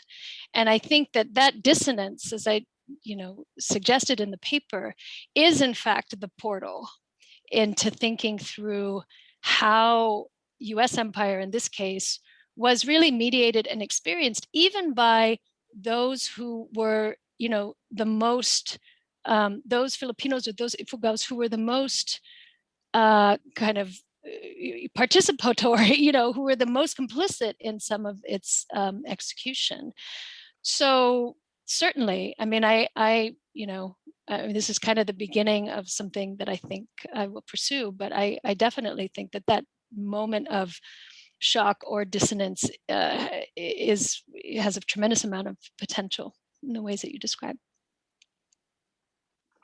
I don't know how to answer this question in the context of translation, but I do get very emotional at times when I look at these archival records. I mean, and one cannot help but make connections with what's going on in our own context. So, for example, when I study, I spent a lot of for my book, I spent a lot of time reading documents about Chinese migrants. And so, but you have, on one hand, you have the Chinese migrants who are really unwanted, degraded by the Spanish. They don't know what to do with them, yet they, need them, for labor. And then on the other hand, they have this kind of obsession with China, the Ming China, or they wish they could go into, and they can't. And so, and when I see that kind of thing, I think, well, this is like the way in which we think the Aztecs were a marvelous empire, but then, we don't want anyone to, come here to this country illegally, and we see them. There's this total, like, I don't know. I think there's. It seems to me that the dominant tries to is at the same time very confused and trying to make these distinctions. Looking at other cases, I recently saw the case of this complaint against a Franciscan in the Laguna de Bahia area. And the complaint came actually from another Spanish person. But in the process of the investigation, all these women start talking about things that he did to them that they're too ashamed to speak about, or he behaved in ways that were unspeakable, or things like that. And I really have to like put it down and breathe and go back to it. And because those are very difficult, they are mediated, but you get the sense that the subjects really want to be heard. I mean, this is, and that is the moving part of this. I most recently I've been working with a student on the case of someone who was enslaved in Asia and brought to Spain. And he's asking for his freedom. He's saying, I should not be enslaved because I'm the subject of the King of Spain. And the same thing. I mean, this guy is really, he's not literate. He was taken away, kidnapped at the age of 5 or 6 from somewhere in Asia. He doesn't even really know. We don't really know, but he knows he's free, and he wants to assert this discourse of freedom, and it's truly moving. So I don't know how to answer that, in connection to translation, but there are really these moments that make everything much more real and closer to our own experiences. Where there are a lot of ideas coming out in the chat room, and I'm sure that this conversation here will generate more afterwards. But I think we have to go to the second part of the presentations. I will try to ask the questions that we have in the chat room from Jomar Cuartero, from Matthew Hill, from other folks who have written their questions and comments there. But I suggest that we now proceed to the second part, and we will have enough time towards the end to take up some of the questions that we've already written here down below. So for the second part, the purpose really of putting this panel together is that, like, one of the misconceptions, and this is a personal experience every time that I talk about Hispano-Filipino literature presentations here in the US and elsewhere, is that like, we're only dealing with one language, which is Spanish. Because, it's obvious, like, it's already signposted when you say Hispano-Filipino or Spanish Philippines. A more democratic vision would be to say that it's between Spanish and another language, which is usually English or Filipino, Tagalog. But in the following presentations, I would like to challenge that idea by showing that whenever we talk about Hispano-Filipino literature, we are actually talking about a diverse set of interlocutors, practices, and histories. After all, even before it turned into a trans-Pacific hub between Asia and America by way of the galleon trade, the Philippines, the archipelago that would become the Philippines, was already an intensely multilingual space, or in the words of Jody Blanco, a translated context. In such a space, indigenous peoples such as the Visayans, whom we will meet in passing in Miguel's presentation, were already interacting with the Chinese. We will find out about them in Adam's presentation, and with the Muslims, as in the topic of Anna's presentation. So our first presenter in the second session is Ana Rodriguez, who is an associate professor of Spanish at the University of Iowa. A specialist in early modern literature, she has published on a variety of topics, including Christian-Muslim relations in the Mediterranean, women's writing, and Asian Spanish Empire. She was also the curator of the exhibition Wise and Valiant, Women in Writing in the Golden Age in Spain, which was selected by the Smithsonian as one of the top 10 online exhibits for 2020. In 2013, Anna published a book exploring Spanish captivity writings during the 16th and 17th century, and she's currently working on a monograph about the Philippines during Spanish colonial rule. Anna, please. Thank you, Marlon. Thank you very much for inviting me to this wonderful event. It's a real honor to be in the company of this great group of scholars and to be able to share my research with all of you, with all the attendees. Thank you so much for being here. So today, I'm going to tell you a little bit about this project that Marlon just mentioned, the project I've been working on for the past few years about the contact of Spaniards and Muslims in the Philippines. When I was trying to organize this talk, I thought that the best way to do this would be telling you a little bit about the project first, and then tell you about some of the challenges. Working from Iowa, working from the Midwest, working right now, there are some challenges to this type of project. So I wanted to share that with you. There are also some good news, like excitement that some students are having in these type of issues, but I will tell you also about challenges. So anyway, without further ado, I would like to tell you a little bit about my book. This book project analyzes Spanish contact with Islam in the Philippines during the 3 centuries when Spain ruled the islands. Muslim-Christian contact in the Philippines extended from the 16th century until 1892, or the colonial period. And it was a complex process which simultaneously reflected and transformed Spain's views of Islam during those centuries. Even though Spain already had a long history of contact with Islam, the Filipino context presented peculiarities that made it unique due to the geographical and economic marginality of this colony, to the experiences that the Spaniards gained during their previous colonial endeavors, and because of how experiencing this completely new space and reality transformed pre-established ideas. Focusing on the geographical and symbolic relevance of the writings produced about the islands of Mindanao and Sulu mainly, I examined the political and textual strategies implemented to keep control of the southern Philippines, the stronghold of Muslim power in the archipelago. This analysis will shed light, hopefully, on the role and evolution of racial and religious difference in Spain's and other European powers' cultural production and colonial practices during early modernity and beyond. My analysis reveals how racial and religious tensions originating in the Philippines were negotiated in the metropolis and on the islands, and how they affected the construction of an imaginary of the Philippines and of Asia for consumption in the Iberian Peninsula and in the rest of Europe.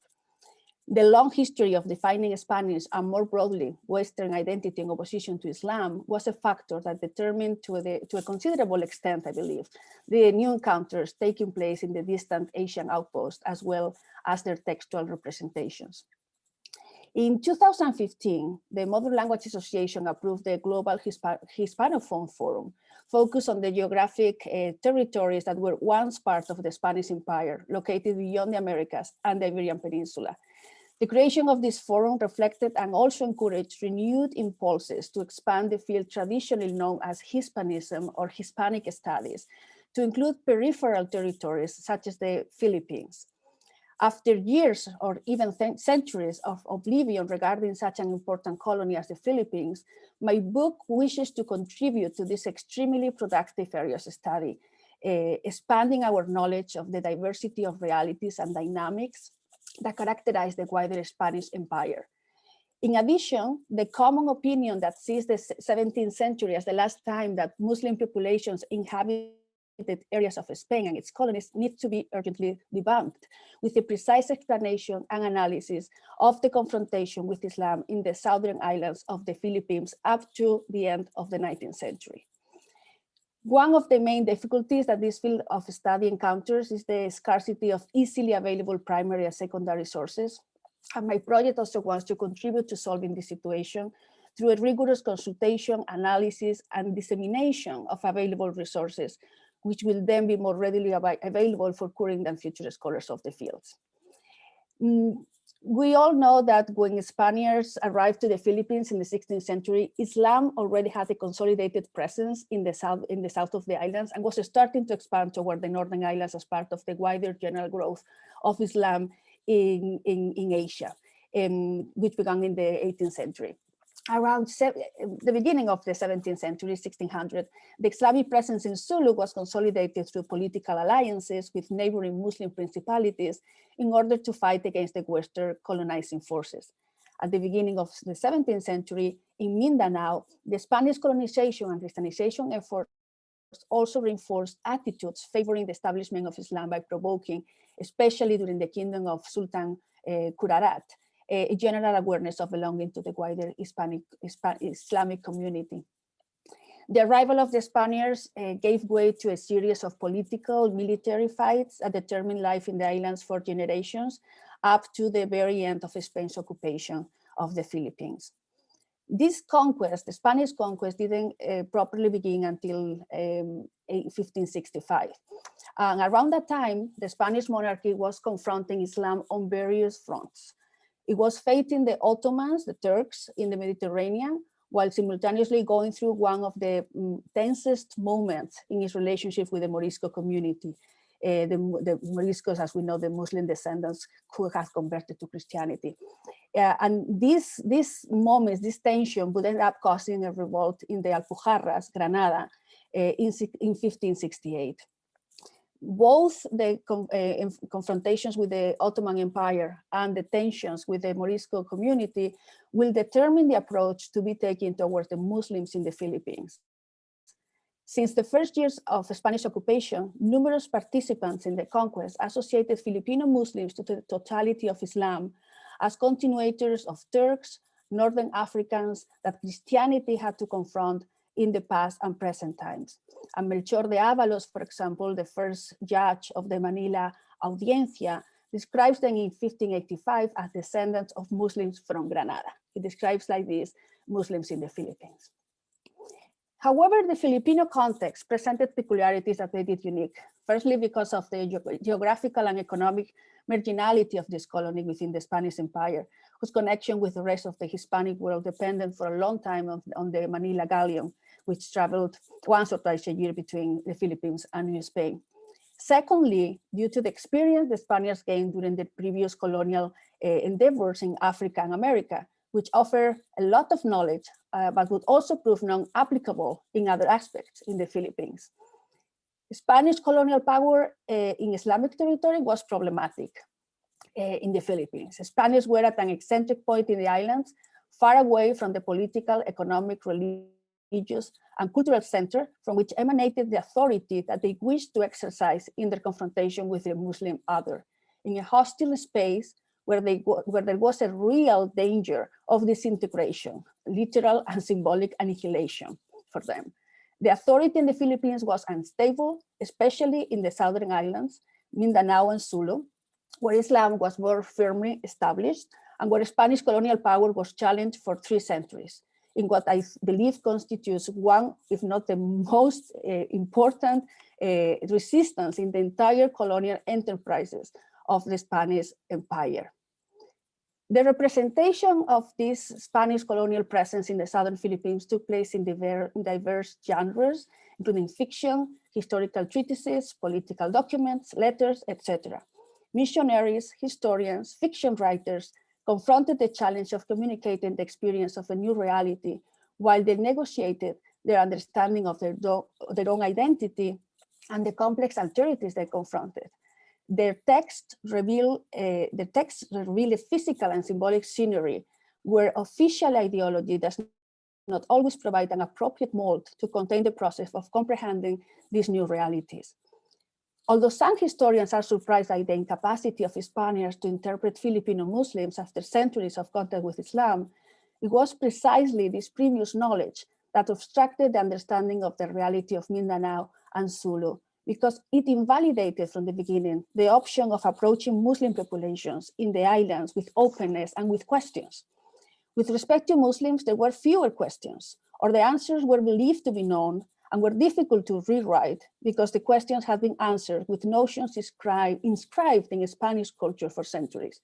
Many times, this made very difficult for Muslims to receive the same legal treatment as the rest of the indigenous populations, and representatives of the civil authorities requested permission from the king sometimes to enslave Filipino Muslims based chiefly on their opposition to preaching of the gospel, while some priests denied this alleged rejection of the Christian faith of the part of the Muslims, emphasizing that Islamic practices were only lightly established. So there was all this back and forth in the writings. Homi Bhabha and others explain that the objective of colonial discourse is to construe the colonized as a population of degenerate types based on their racial origin, to justify conquest and to impose systems of administration and instruction. Race in medieval and early modern Spain was not color-coded, however, but was defined as a descent group or lineage, or as a given religious identity. And this will be very different by the end of the 1700s, and especially in the last century of Spanish occupation in the island. So this is going to be changing. The concept of race is going to change throughout the Spanish presence in the Philippines. It is the Muslim quality of this newly found population which serves as a translating mechanism for Spaniards, and simultaneously, paradoxically, as a creator of essential otherness based on religious and racial difference, 2 elements that are combined at different degrees throughout those 2 centuries. But what is clear for sure is that in Spain, whether embraced or stigmatized, Moorishness becomes an essential component of national identity. I think I'm going to go forward a little bit. I don't know how much time I have left. Marlon? You have, let me see. Yeah. 10 minutes. 10 minutes. Oh, I'm fine then. Thank you so much. Thank you. Okay. So again, let me go back to what I was talking about. Conquerors consider Filipino Muslim to be an extension of the quintessential enemies of Spain. It's important to highlight that this conflict was not defined in its beginnings as in ethnic or racial terms, since Muslim and non-Muslim populations in the Philippines share the same ethnic origin. The division that the Spaniards made between Indios and Moros to differentiate the newly encountered natives was based on religious criteria, at least in the very beginning. Spaniards used the term Moros first to refer to all inhabitants of the Philippines, among which they detected implanted Muslim practice. They reduced the scope of the term Moros later, when they realized that Islam was not followed in the whole archipelago. My book will show also that the transformations in Europe in general and in Spain in particular regarding the understanding of the categories of race, ethnicity, and their combination with religion will bring many transformations to the representation of the complex identities of Muslim Filipinos throughout the centuries. The role of the missionaries in this scenario was pivotal, as we can imagine, especially because for a long time they produced most of the discourses that contained and created the Philippines for consumption in the archipelago itself and also in the metropolis.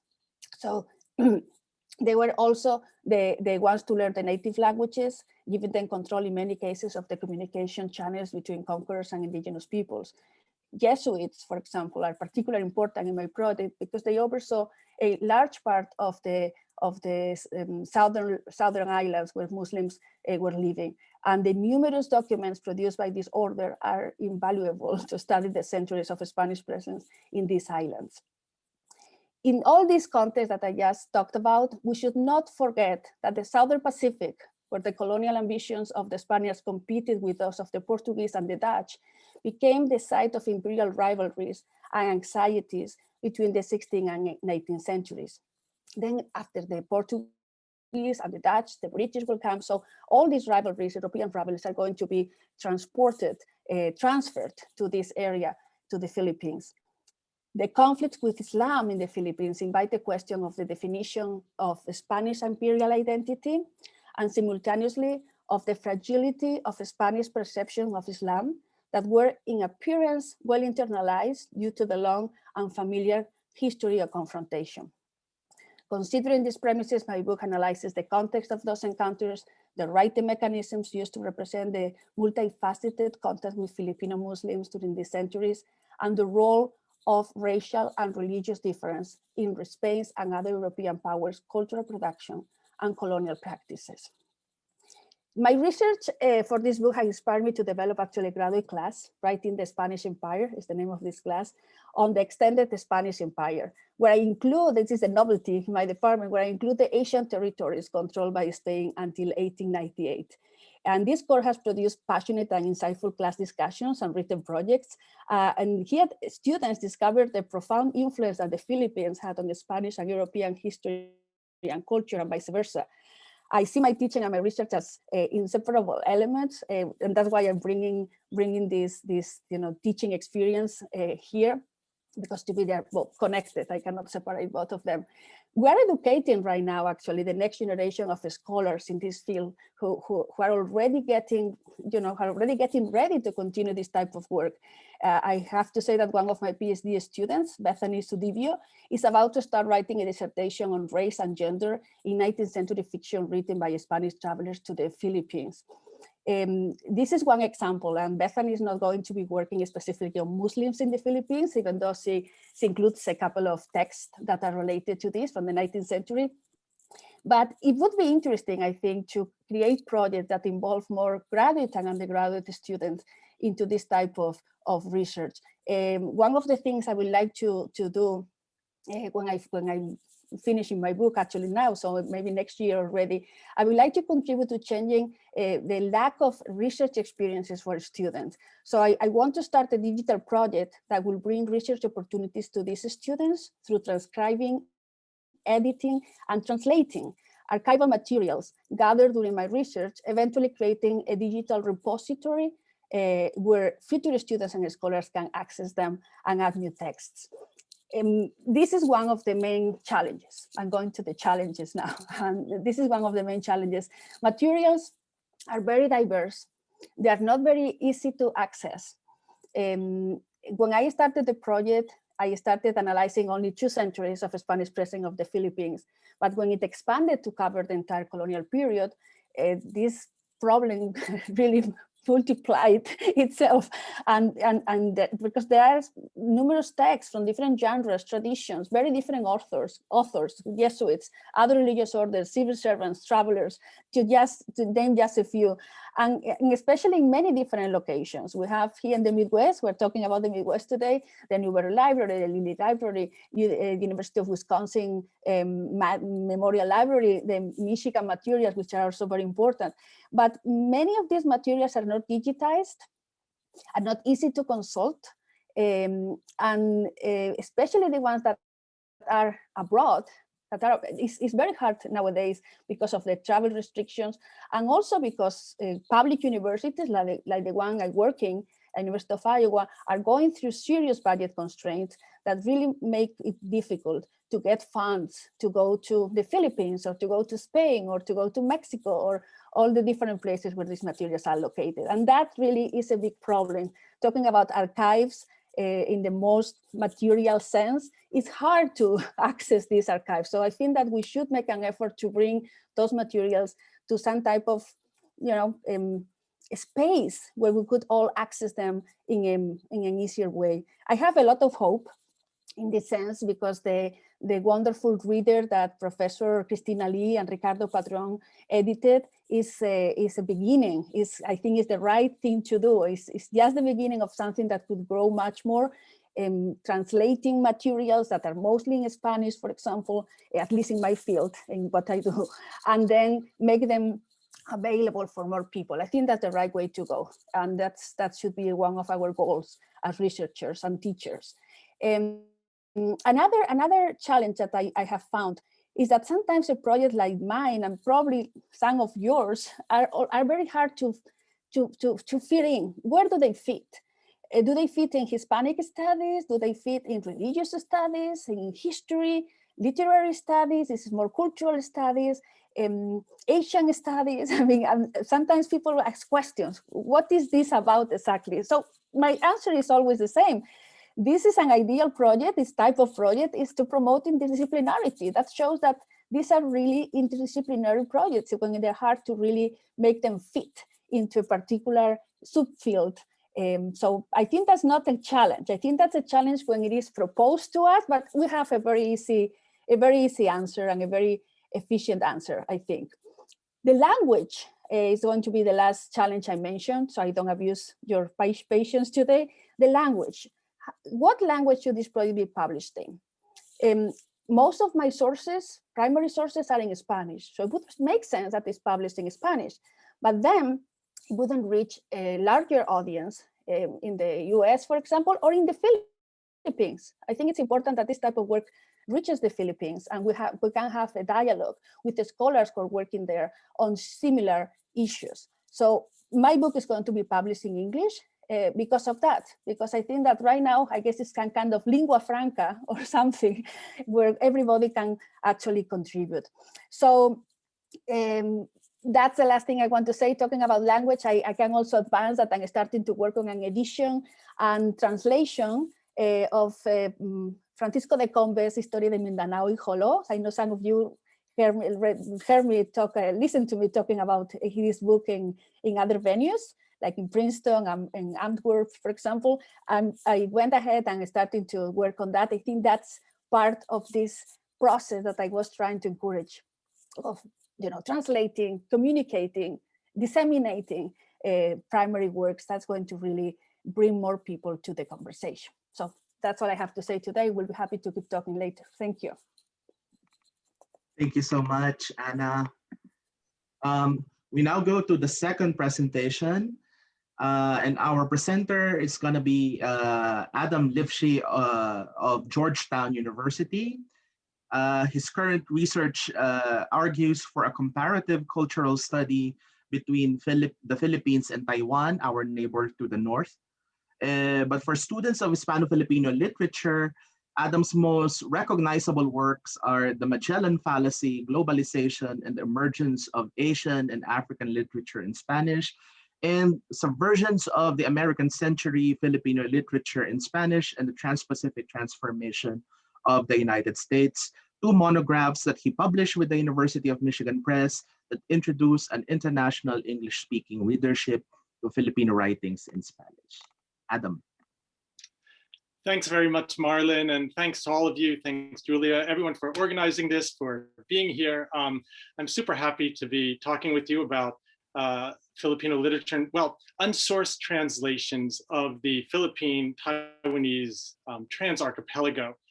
And it is especially happy for me to be here with the University of Michigan, an institution that supported me a lot over the years. It was the University of Michigan Press that took a real chance on me by publishing my books on Filipino literature in Spanish. A wonderful Filipino studies librarian, Faye Susan Go in Michigan, helped me immensely through a single meeting we had in Manila a long time ago and ever since. So again, thank you, and thanks for being here. So I am working now in Taiwan studies. So that's where I'm going to head into this talk. And I'm going to sort of float around between different subjects that are the subject of this conference, translations, archives, unsourced translations, by which I mean translations that we don't have the actual sources for, or that the sources are de facto inaccessible. And I'm going to do all this in the names of promoting something I'm calling the Trans-Archipelago, which is trying to think about Taiwan and the Philippines as a single unit or object of, or place for cultural study. Taiwan and the Philippines are almost never juxtaposed or studied together in any discipline, certainly not in cultural studies, even though they are right there next to each other. And I think there could be a lot of really productive and creative and sort of liberating things that we could do if we try to think about the Philippines and Taiwan together. So, so I'm going to head towards Taiwan throughout this talk. But first, I want to go back and talk about my earlier work in the Philippines and how that involved archival issues, translation issues, and so forth. Because anything that I'm trying to do in Taiwan with Taiwan studies is completely involved by what I have been trying to think about in Filipino studies. So back in the summers of 2007 and 2008, I took two summer-long research trips to the Philippines. At that point, there was almost nothing written about Filipino literature in Spanish, a very sparse scattering of secondary texts from throughout the 20th century. And so I went to the Philippines, basically just armed with a list of authors and titles that I had cobbled together from these different sources. I didn't have the actual text. They were basically unavailable. I didn't know they existed. And when I got to the Philippines, what I discovered immediately about just this simple list of texts and authors that I had was two things. Number one, plenty of these texts still existed and were obviously right there the moment anyone might start looking for them.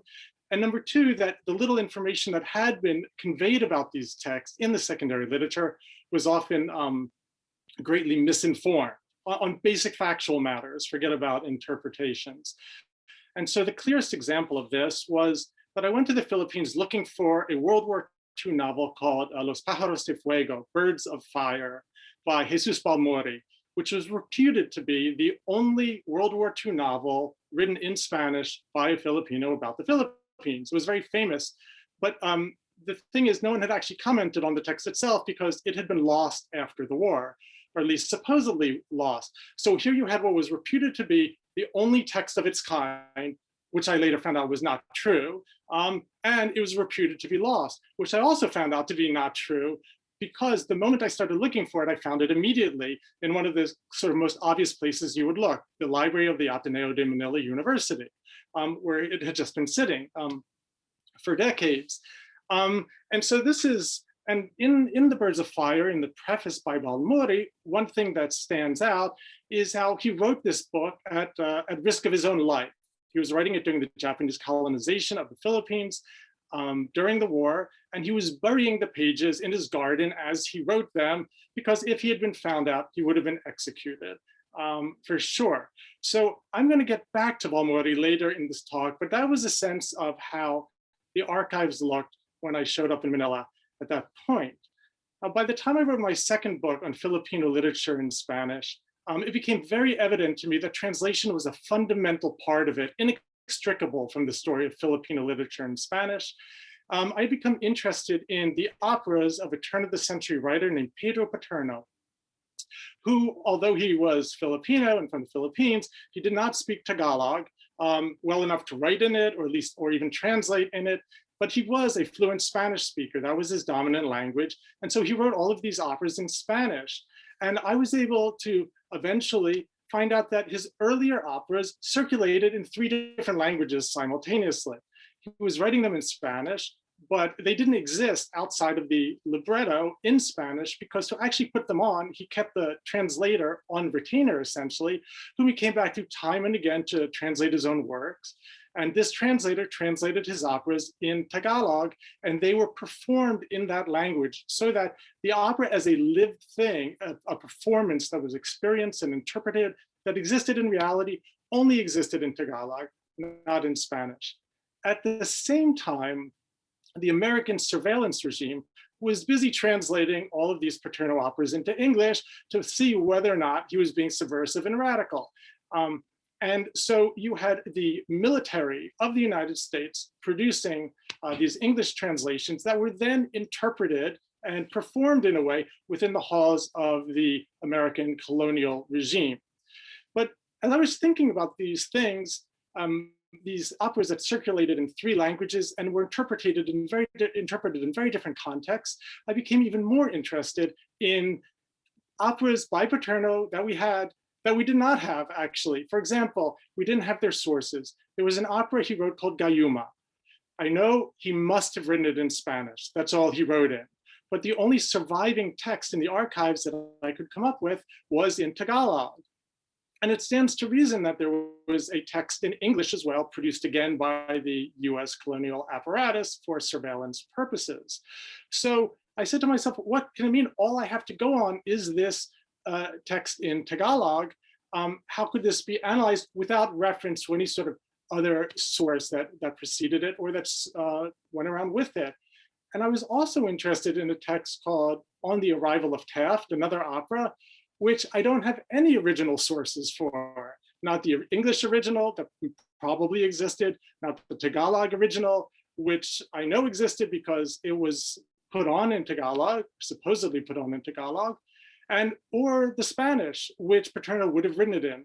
All that exists is a newspaper account in English summarizing the plot of On the Arrival of Taft. So again, the question, how can we try to analyze a paraphrase of a translation whose all the sources have disappeared? And to me, this tied into larger questions of Filipino literature in Spanish. When we do have an original text, it hasn't been lost, such as Jose Rizal's Nole, the most famous novel of the Philippines, in Spanish. Now, that text does exist in Spanish, but the vast majority of Filipinos today do not read in Spanish, and so only experience the text in Filipino languages or English or in translation. And so in a very real sense, we have an unsourced translation here as well, because there is no de facto possible recourse to any kind of original. Now, I was thinking about all of these things when I started turning towards Taiwan studies. And the first question I was posing to myself was, how can you talk about the Philippines and Taiwan together? And a few different thoughts came to mind. One way to do it would be to look at their shared Austronesian heritages. That is, the indigenous populations who were the first arrivals on both Taiwan and what is currently the Philippines. And sort of try to work that context and angle. There are still indigenous Austronesian populations, hundreds of thousands on Taiwan today. Another way to think about the trans-archipelago would be to think about the period in the 1600s when Spain literally incorporated Taiwan into the Philippines. There was a failed colonial attempt by Spain in the 1620s. And during that moment, to the extent that Spain did what it always did in the Philippines and elsewhere, sending soldiers and missionaries and so forth, what is now the northern part of Taiwan was fully much the northernmost part of the Philippines. Another way to think about the trans-archipelagic connections would be to think about the many centuries of Chinese settler presence in both places. And also another context could be thinking about parallel or overlapping, arguably very similar colonial histories. For example, the Philippines was run as a colonial matter by the United States from 1898 to 1945, but Taiwan was ruled by Japan in exactly the same time period, 1895 to 1945, right? So here we have comparable context, perhaps. And so I was thinking about those things. Now, for the purposes of today and questions of archives and translation, what I'd like to do now is just talk about some actual case studies I'm trying to work on. I'm writing a book about Taiwan right now, and this is sort of what I'm thinking about. So one, let's take the Spanish colonial project in Taiwan. The brief version of this is that the Dutch, who are a rising power in the area, moved to Taiwan and set up shop there, and Spain decided to parry the Dutch move by setting up shop in a different part of Taiwan. So they moved up there. And this colonial experiment by Spain lasted 16 or 17 years. It failed pretty badly. The Dutch eventually kicked the Spanish out of the Philippines, but a corpus of text does survive from that colonial period of 16 or 17 years, written in Spanish from Taiwan. I would like to say that although we never think of Taiwan and the Philippines together, if Spain had succeeded in its colonial mission in Taiwan, it would be completely self-evident and obvious to all of us today that Taiwan was simply the northernmost island of the Philippine archipelago, on par with other large islands such as Luzon and Mindanao. So anyway, among the people who were writing from Spanish Taiwan, I'm most interested in the reports by a Spanish missionary named Jacinto Esquivel. Esquivel was a translator in his own right. Before leaving Manila for Taiwan, he had translated a very important Japanese-Portuguese dictionary into Spanish. And when he got to Taiwan, he wrote a couple of reports that are fundamental and are usually taken as objective tellings of what the situation looked like in Spanish Taiwan. But I'm interested in thinking of these allegedly original reports as translations.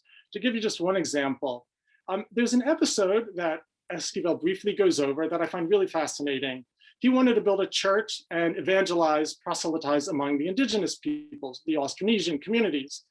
And they said, well, we'll let you do that, but first we have to ask our oracle if this is a good idea or not. Now, those communities believed in bird oracles. So they asked a bird whether or not the Spaniards should be allowed to build a church in their lands. And eventually the bird came back and chirped in a way that they interpreted to be yes. So Esquivel was very happy with this response and he was able to build his church. Now, the only version of this story that we have today is the version that Esquivel wrote in Spanish, a version that is scattered in different archives around the world in slightly different forms. But if you think about it, none of that took place in Spanish, right? The indigenous people certainly did not speak a single word of Spanish. Esquivel barely could command any of their language. And then if you think about it, there was actually another language there as well, which is the language of the bird, which was interpreted to have meaning. And yet all of this is opaque to us today because anthropologists and sort of social historians and so forth take Esquivel's writings as, well, this is what happened in Spanish. This is how we know this story. But if we think about it as a creative representation that's fundamentally a translation of a multilingual context, it opens up quite a lot. And I think we could trans-archipelagize this moment, this episode to others in the Philippines and elsewhere around the world. To take another framework, jumping ahead to World War II, way to think about the trans-archipelago. The most famous Taiwanese novel of the 20th century may very well be a novel called Orphan of Asia. It was written in the 1940s. in Japanese-controlled Taiwan by a man named Wu Zhou. And this novel, as he was writing it, he had to hide the pages in a coal basket, because if he found out that he was writing a novel about World War II, he surely would have been executed as well. Now, this might start to sound familiar, because this is exactly the situation for which Jesus Balmori has been lauded and approved of for in Manila at exactly the same time. Now, Orphan of Asia, the Taiwanese novel, is very famous for its content, but even more famous than its content is what has been called a unique act of resistance, the actual act of writing secretly this novel in that moment at risk of his life and hiding them. But of course, it's no more unique than what Balmori was doing, which is also taken to be unique, right? Here we have two writers at the exact same moment, under the exact same empire, doing the exact same thing at risk of their lives. So an open question to me would be, what would a common literary history of the trans archipelago look like, right? Given moments like this. And then translation issues are fundamental to this question as well, because Balmori was writing in a language that is more or less completely inaccessible to Filipinos today, Spanish, a literary language that essentially disappeared from the Philippines, more or less, with the end of World War II. The same exact thing could be said about Wu Zhou, who was writing in Japanese, because thanks to the Japanese colonial administration since 1895, he was a fluent Japanese speaker. But right after the war, the loss of Japan, Japanese as a literary language essentially disappeared from Taiwan. So today, the only way anybody, more or less, in Taiwan can access this very important novel is through translation. And so that again puts Balmori and Wu in the comparable positions of, we have their original texts, but de facto they only exist performatively in Taiwan, in the Philippines, in versions, translations that have to be taken as original because the sources of themselves de facto are inaccessible. And finally, just to throw out one last comment here, I am skipping over the Chinese settler issue over the centuries for the moment, although that totally bears more study, more thought. I'd like to just very quickly jump to a Taiwanese author from the 1970s, San Mao. San Mao went to the Spanish colony in the early 1970s of Spanish Sahara in Western Africa, where she lived her entire life in Spanish. She nationalized as a Spaniard, as a Spanish citizen. She spoke Spanish with her Spanish husband. All of her experiences, her entire life lived in Spanish Sahara, took place in Spanish. But then she sat down and she wrote some stories about her life there and her experiences, wrote them in Mandarin, sent them back to Taiwan, where she became an overnight celebrity and has sold millions, tens of millions, possibly hundreds of millions of copies since. But it wasn't only until a few years ago that the first translations of her work appeared in other languages, including Spanish. Now, what strikes me here is that the Mandarin versions of San Mao are taken to be original writings. But actually, if you think about it, they are strictly translations whose sources we don't have. Because every conversation with her husband, every interaction with local Sahrawi, with the Spanish colonial administration, all of those things took place in Spanish. And yet the version that we have of that is entirely in Mandarin. And I could make the argument that the translation into Spanish that appeared a few years ago is a much closer representation of her actual experiences, is much closer to being an original, let's say, than the Mandarin originals, which are actually translations for which we don't have any original sources. And how could we think about this in terms of the Philippines? Well, I wonder, there must be, although I don't know it, a body of literature out there that has been written and published by Filipinos somewhere in the last half century, right, who have worked abroad in other linguistic and cultural contexts and then returned to the Philippines and published accounts of their lives in Tagalog or Cebuano or whatever the Filipino language or English. Those two are comparable perhaps to what San Mao was doing, that they appear to be original stories,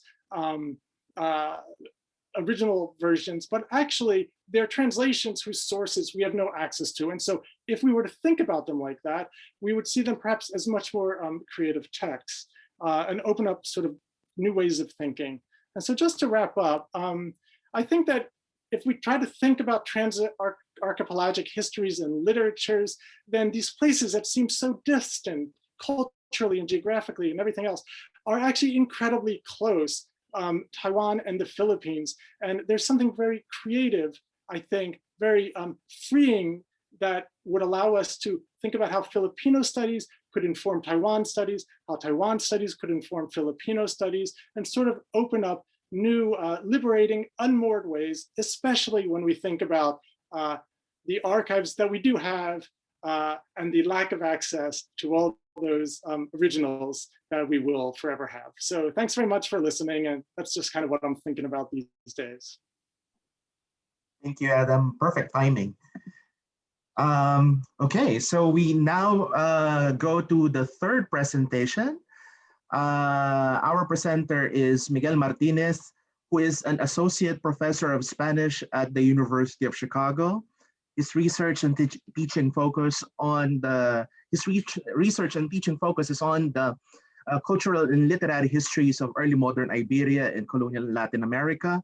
Is generally interested in ways in which some early modern historical processes, such as the printing and military revolutions or the first globalization, contributed to a partial democratization of literary practices. He's currently working on 2 book projects, one on the literary culture of early colonial Manila in relation to the global Renaissance, and the other on popular culture in early modern Spain. Again. Thank you so much, Marlon. Thank you, everyone. Let me try to share my screen.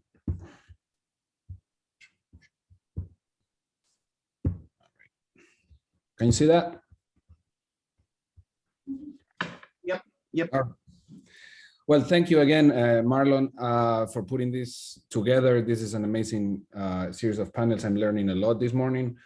What I'm gonna talk about today is, I would say it's a work in progress, but not really. It's rather a short detour. As Marlon said, I should be working on the literary culture of early colonial Manila, and that's why I got interested in Alcina's famous Historia de las Islas Indios Visayas.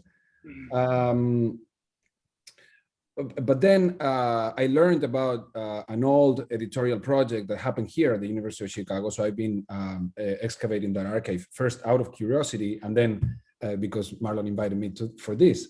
One problem is that I've only been able during the pandemic to access that archive once, so I couldn't finish as I would have liked to.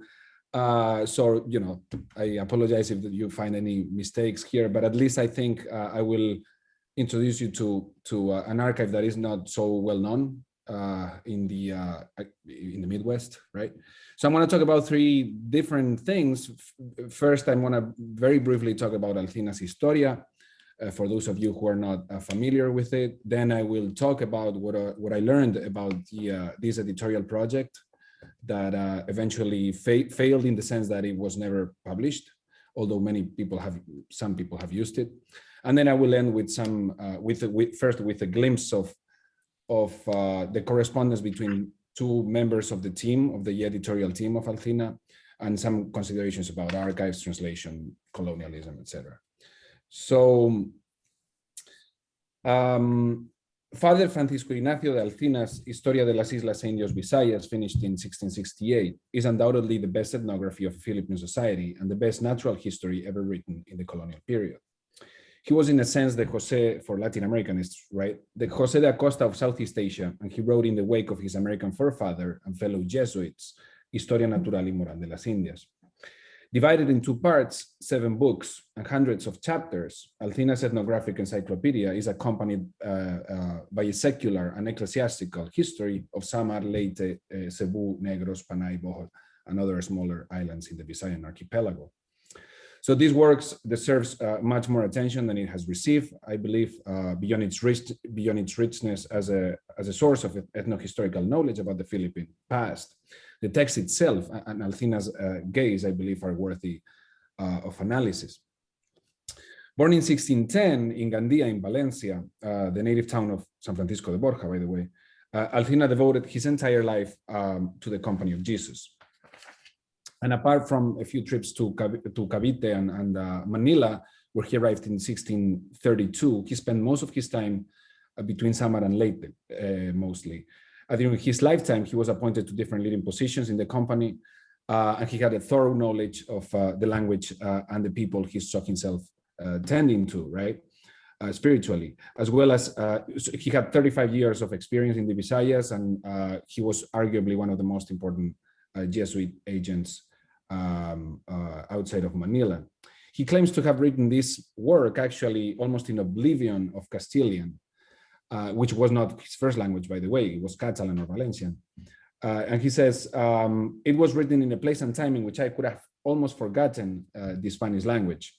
He then goes on to say, I have preserved Spanish only by reading books in my scarce free time as a parenthesis in my ministry and in Visayan language. End of quote. Alcinas surveys the flora, the fauna, agricultural practices, musical instruments, the linguistic variation and the poetic wealth of Visayan languages, weapons and funerary rituals, religious beliefs and child rearing practices, the ecclesiastical history of the islands, and the history of indigenous uprisings, among many other topics. I'm just giving you a enumerative list. It is a landmark of colonial discourse on the Philippines, and it is truly a truly vast encyclopedia of historical and ethnographic knowledge. The goal, he said, has been to show the rest of the world what God has hidden in this corner of it, en este ángulo. But it is also an outstanding piece of writing, a richly textured narrative built on different linguistic and aesthetic registers and full of lively detail about the lives of the people, of the Visayan peoples. This text is, is mostly known through Scott's famous Barangay, actually, and not so many people have actually read the text, which is again also very, very long. Also, Nicholas Kushner had access to it in landed states in the colonial Philippines, and a few other people.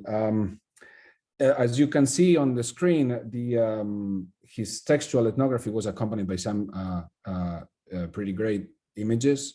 These are in Madrid's Biblioteca de Palacio, or Real Biblioteca. And this, which you can see here, is actually not the original 17th century manuscript, but an early, we believe, or scholars believe, an 18th century copy of it. And actually, I would say that these images are more famous because they have been more widely reproduced than the text itself. The text has a very complicated textual history, which I will not get into unless you are interested in it. But it is partial. There's pieces and bits here and there. The most important one was taken by Spanish Jesuits when American Jesuits took over in 1902, I believe. So again, a very complex textual history, which, as you are seeing here on the screen, was worked through by a team of scholars at the University of Chicago, which is what I will go on to discuss right now. There's a couple of articles from 1962 which pretty much sketch out this complex history. So, oops, sorry. There you go. So the image you see, sorry about this. So as I was saying, this scholarly team worked on this sustainedly for about 15 years, from the late 1950s to the early 1970s. It was led by American anthropologist Fred Egan, who was the leader of this incredible editorial team, who attempted to translate and heavily annotate Alcina's manuscript. And the project happened right within the institutional umbrella of the Philippine Studies program, which I will also talk about a little bit. So Fred Russell Egan was a disciple of great British anthropologist Radcliffe Brown, taught at the University of Chicago for most of his academic life. He actually did his BA at the University of Chicago. Here you can see him. It's the guy on the left, with American writer William Saroyan in Manila, 1975, and And the person taking the woman taking the photograph is his second wife, Joan Egan, who was also famous for photographing anthropologists. And her papers are also at the University of Chicago's archives. So he published very influential works of indigenous anthropology, mostly in the US Southwest, but he also did field work starting in the mid-30s in different parts of the Philippines. During the war, he did some military intelligence for the Philippine Commonwealth government, serving in the Office of Special Services, which was a wartime president of the CIA. And in 1950, he returned to the University of the Philippines as a Fulbright research scholar. And then he did field work in Sagada and Igorot community, which yielded data that he used for very famous articles. I'm not an anthropologist, but very influential theoretical papers in the history of anthropology.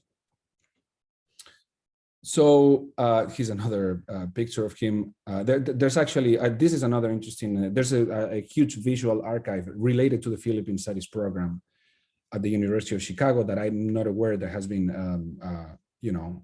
excavated and exploited and used very much, I believe. Here's a description of Fred Egan's papers. And although, as I said, the Philippine Studies program was basically led by Egan, and the project, the Althina's edition, is inextricably linked to his scholarly leadership, right? Actually, Althina's editorial project, however, entailed a truly collective and transnational endeavor involving about 30 people working in 3 different continents, including Paul Leeds, Evald Hester, Fred Egan, Felipe Landa Jocano, Victor Baltasar, and Salvador Escoto, among many others. Looking back, actually, the scholarly effort looks impressive. In addition to the University of Chicago, Loyola University, the Newberry Library, the Chicago Natural History Museum were part of the consortium. The team recovered manuscripts from 4 different repositories in Spain and 1 in New York, and managed to secure photostats of Althina's ethnographic and natural historical images and texts. Also, a lively correspondence between participating scholars allows us to follow closely the laborious progress of an international editorial team. Paul Leeds from Loyola University at Chicago did the translation, which was based on a transcription done by Victor Baltasar, who actually worked, I believe, at the US Embassy in the Philippines. And Leeds and Egan together coordinated a team of scholars from the Philippines and doctoral students at Chicago to do the annotations, which are scattered in different boxes in the archive of the Philippine Studies program.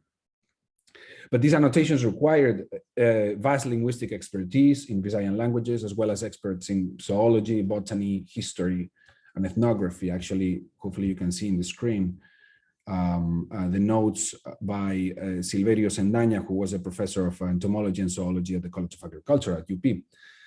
So again, a very ambitious project. Also by delving into these are Paul Leeds' notes to create Althina's biography, the only one that I know of, or actually the most complete one I know of, which remains unpublished in a typescript here at the University of Chicago.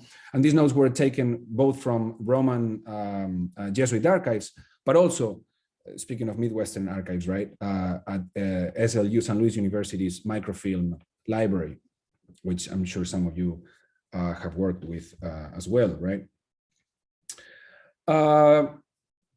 So, all of this outstanding, in my opinion, scholarly work remains unpublished, but thoroughly documented at the University of Chicago's archives.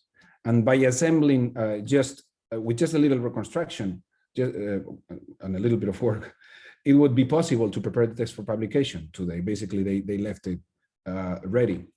However, while it seems that most of the work had been done by the mid-60s, although it kept lagging on until the mid-70s, I believe, the finalization of the project eventually stopped.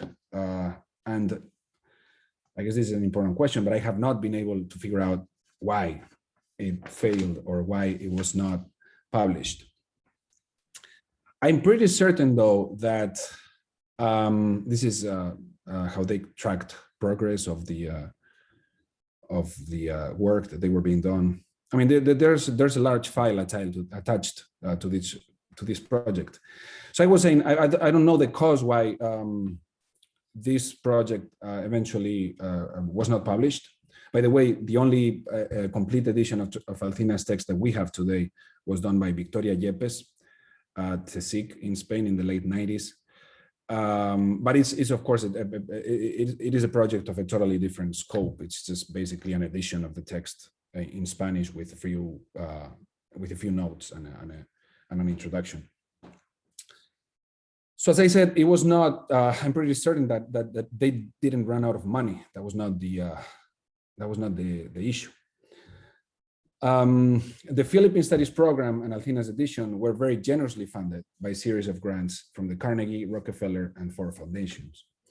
As it is well known, at least since the work of Francis Stoner Saunders in the mid-50s. I'm sorry, by the mid-50s, when the Alcina project started, the CIA had massively infiltrated the world of non-governmental philanthropic foundations. Actually, infiltration is not the best way to describe the tight, very promiscuous relationship between entities such as this and the intelligence agency, which used them to pump funds earmarked for all kinds of projects in the battlefronts of the cultural Cold War. It is well, I don't know if it's a coincidence, but that archive also happens to be here at the University of Chicago.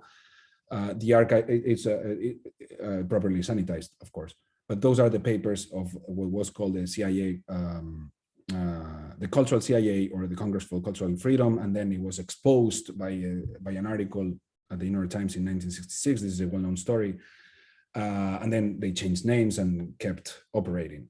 But again, these papers happen to be here too, and actually, according to archivists and librarians here, is the best known of the special collections at this university. So these foundations, I mean, were in agencies' language, quiet channels and private collaborators. The traffic of people, money, and money between the CIA and the boards and committees of these foundations make it at times hard to distinguish between them. The extent of this relationship led Saunders to argue that during these years, American foreign policy was semi-privatized, and that these tax-exempt branches of American capital's largest conglomerates were a way for the US to engage in what she called governmental buccaneering.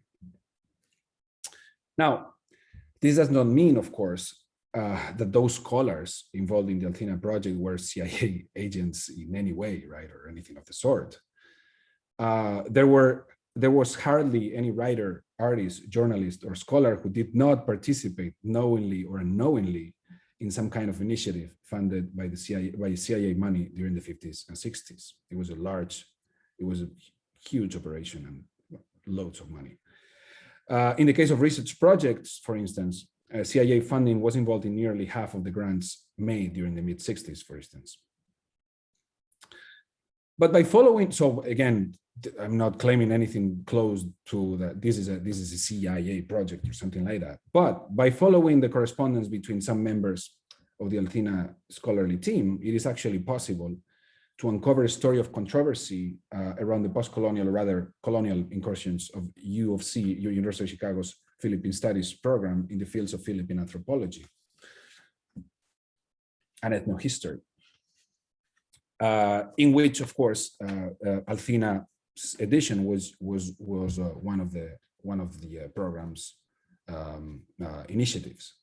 So before I finish, therefore, let me focus a little bit on someone that is certainly no stranger for most people here today, who is Felipe or Pepe Landa Jocano. Here's actually a picture of him while he was still a PhD student at the University of Chicago. He would graduate in 1962, if I remember well. So Landa Jocano, the renowned Filipino anthropologist and folklorist, did his PhD here at the University of Chicago under the supervision of Fred Egan. After his postgraduate studies at U of C, he went back to the Philippines, first as a worker at the National Museum and then as a professor of anthropology at the University of the Philippines. For decades, he remained Egan's close friend and also, admiring pupil, I guess, a collaborator of the Philippine Studies program and an eager participant in the Althina project. He contributed very rich notes, annotations for Althina's text at different moments of his life and scholarly career. Of course, as it is well known, he did extensive ethnographic work in the Visayas himself, and provided lexicographical and ethno-historical notes, as I said, first in the 60s, then in the 70s. He was the head of UP's anthropology department, and he also helped connect scholars in the Philippines with those working on Althina in Chicago. So the correspondence between Landa Jocano and Egan shows the tensions generated by what was perceived by many Filipinos as an unwelcomed American tutelage of Philippine anthropology. In September 1967, Landa Jocano told Egan about his new full-time appointment as professor of anthropology at the University of the Philippines and asked for money, for extra money from the Philippine Studies program. In the very same letter, he told Egan about an article in the Spearhead, Philippine newspapers. Anthropology Department in Peril, read the headline. I quote, "The Department of Anthropology is experiencing what has been properly described as the grip of the American hand. After a period of meticulous planning, the department came out with a blueprint of the program to be financed by one American foundation.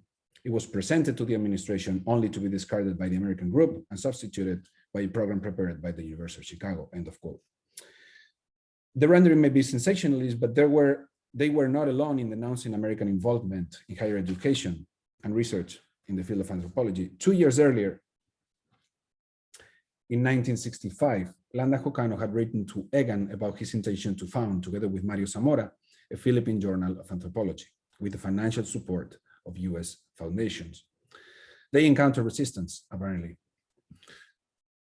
So many objections from all quarters, he reports, including some elements in UP itself, elements underlined.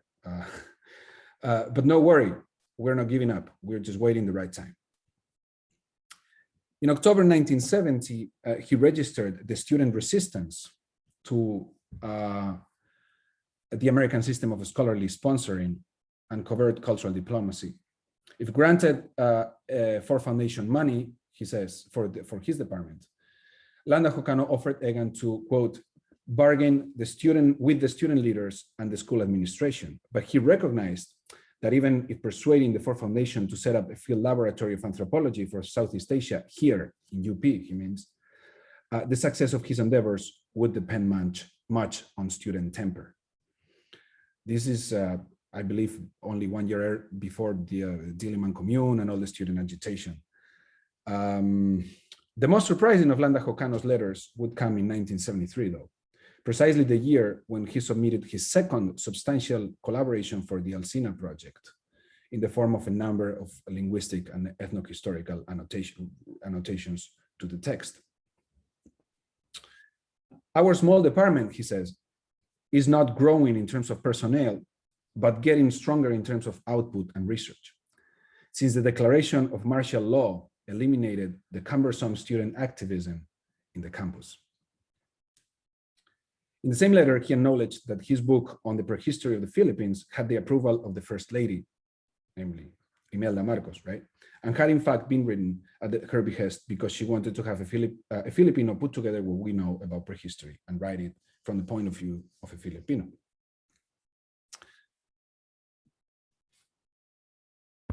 Let me perhaps stop sharing.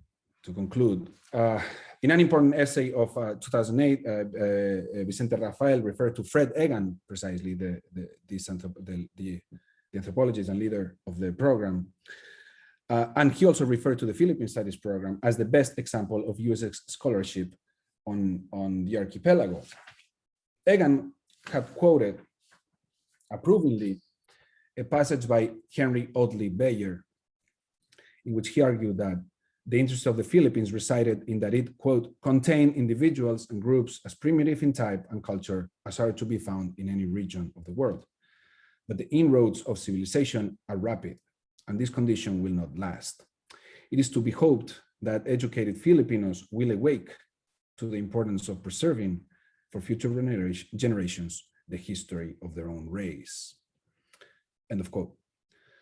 So the crude language of colonialism here and the stark hierarchies, right, of what we might call a pre-critical anthropology, I mean Bayer's, right, help us understand at least one of the dimensions of a project such as the edition of Alcina's Historia de las Islas e Indios Visayas.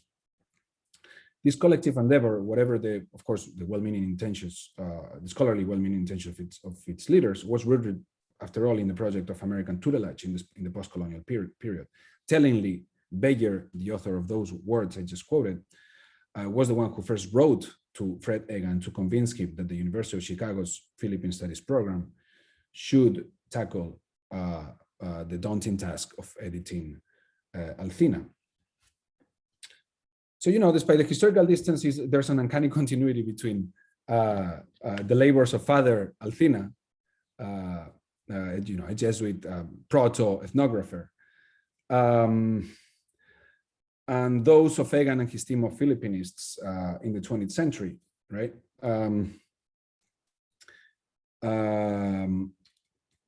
Carlo Ginzburg saw a certain kind of contiguity also between today's anthropologist and the early modern inquisitor, or we, in our case, right, the Jesuit friar or the Jesuit soldier. And also Renato Rosaldo, by the way, another important ethnohistorian of the Philippines, right, wrote famously on the parallelism between an ecclesiastical judge, an inquisitor, and a field worker. So, you know, I just wanted to conclude by bringing these two figures together, and also by of course, this is also a reminder that it is hard to forget that the archive about the Philippines is the archive of empire when you work in Seville's Archivo General de Indians, for instance. But you tend to forget sometimes when you work in the, you know, Midwestern heartland of America and its archives, right? So just that is also a reminder of the humongous geopolitical implications of scholarly projects on the Philippines in this period that I've talked about. And it also, I guess, I hope, encourages us to not only work on the archive, Midwestern or otherwise, of the Philippines, right, but on the archive of the scholarly reconstitution of those archives in a kind of recursive, right, or meta archival gesture, which I think I think we have something to learn from that, and I hope you guys at least got interested in this particular set of papers. Thank you. I hope I didn't.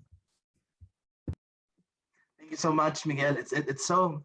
It's actually so interesting to find all these papers when you least expect them, and I was just I was just reminded, and I forgot to say this after Adam's talk a while ago, that he was talking about letters about translation and all that. Before the pandemic started, I was actually reading some military dispatches in the Worcester Philippine collection about the military, the US military, saying, okay, so we've done the translation. Here is the translation for today. And it appears that they are doing daily translations of newspaper articles, columns, and really a varied sort of texts from that period. I think before we proceed to the last talk, we can all use a 3-minute bathroom break, perhaps. You can grab a sandwich, stretch, go to the toilet. We'll resume promptly after 3 minutes, and then we go to Jody, and then the final Q&A portion. Thank you.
All right.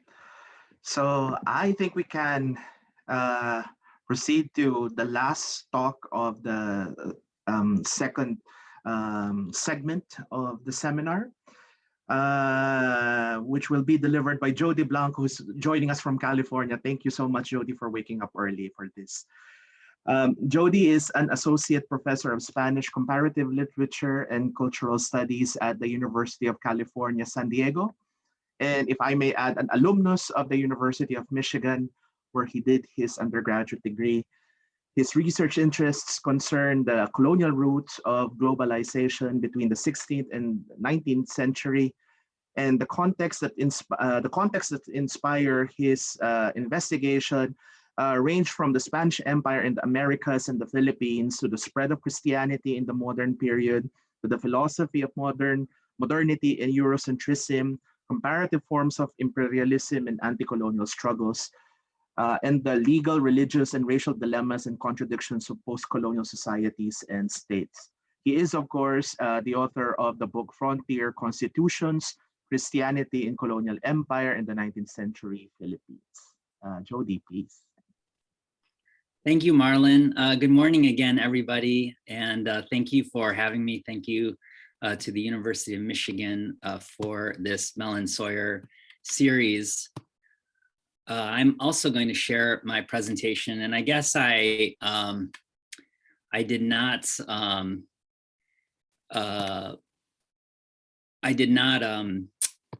how do I say this, prepare for a less kind of formal presentation, which I would have liked to actually give, given the wonderful presentations that I've been hearing. Are you able to see my my screen here? Yes, Jody. Yep. Okay, great. Thank you. Okay, I'm gonna be reading from a different screen, so if I turn my head, I apologize for that. But I'm gonna be going back and forth between the PowerPoint presentation and also the actual paper. My remarks today are they center around a problem of translation. How do I do this? Okay. They center around a problem of translation that I've encountered in my work, and I'll present here a small example of it. It's not the problem, as the title indicates, is not what deals with what is lost in translation, but rather what is even the most effective translation of a text or performance fails to explicitly convey. And for the sake of generalization, I'll just call this context. The context leaves traces of how do I say this? Leaves traces of, the text leaves traces of context, gestures towards them, and signifies them by allusion or omission. And ultimately, of course, it is the task of scholars to fill the gap of knowledge, add the footnotes, et cetera, reconcile versions. Because we perceive that the context or context are transmitted to us in terms of information, we presume that however difficult it may be to translate the spirit or genius of an original text, the corresponding communication of the context is a relatively straightforward affair. And the example that I given in the talk today that addresses again the difficulty of contextual translation involves these texts around the question of colonial Spanish racism at the end of the 19th century.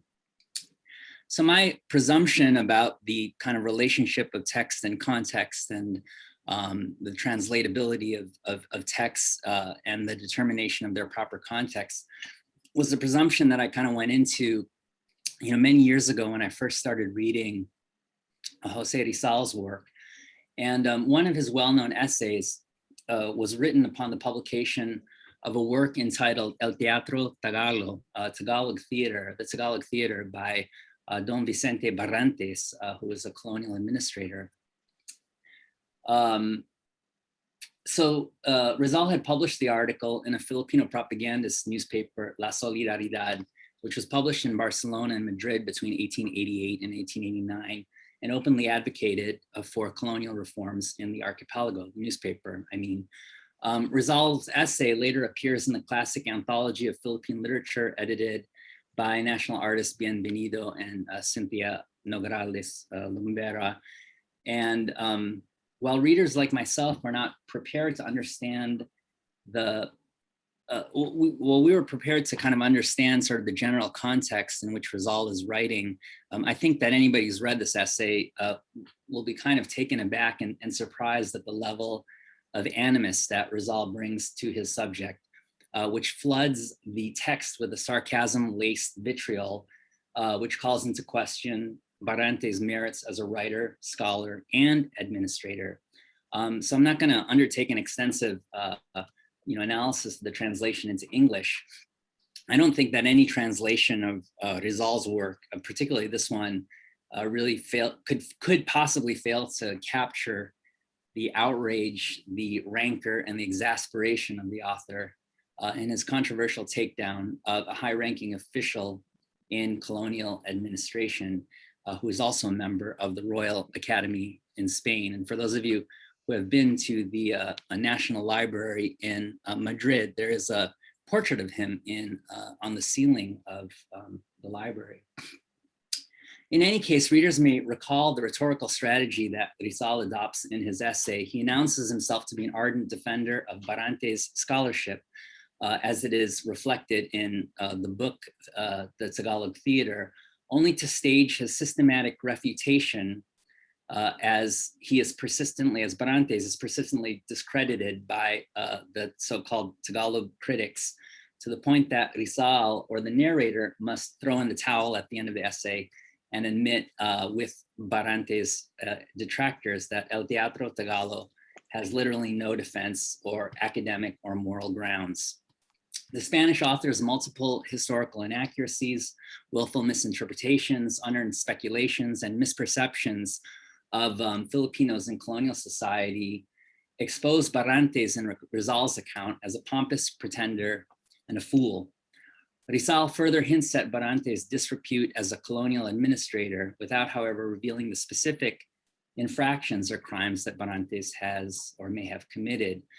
Conspicuously, Rizal prefaces every mistake in scholarship and argument by claiming that, and this is in quotes, the stupid Tagalogs, or los Tagalos estúpidos, are the ones who have complained of Barrantes' ignorance, not him, have complained of Barrantes' dereliction of scholarship or outright fabrications, to which Rizal, the narrator, responds that Barrantes ought to be immune to such criticism because he belongs to a superior race, again, in quotes.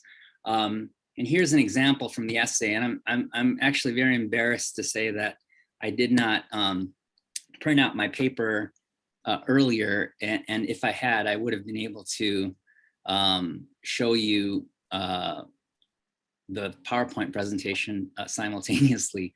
But here is an example of La Solidaridad newspaper, as well as Rizal with his two compatriots, Marcelo H. Del Pilar and Mariano Ponce, a famous photo. This is Don Vicente Barrantes, El Teatro Tagalog. Are you guys able to see this, or is this? Actually, we're seeing your view, the presenter's view. Oh, thanks, Christina. Yeah, that's really bizarre, but I'm going to see if I can. Let's see here. I'm just going to try to make it a little bit bigger. So this is not the PowerPoint presentation per se, but this is really the best that I can do here. This is a kind of example of the rhetoric that you see in Rizal's essay. And I just took a really quick passage of it that you can see there are these phrases that he repeats throughout the essay of Barrantes being of a superior race and the Tagalog critics being the stupid Tagalogs. These two phrases that repeat a number of times throughout the essay. And speaking to Barrantes in confidence, although of course also in public in the press, he ends this passage by saying, and I'll read it in English. Internos, Your Excellency does not know a single thing about Filipino writing, nor have you studied it. So a very devastating kind of critique of Barante's work here.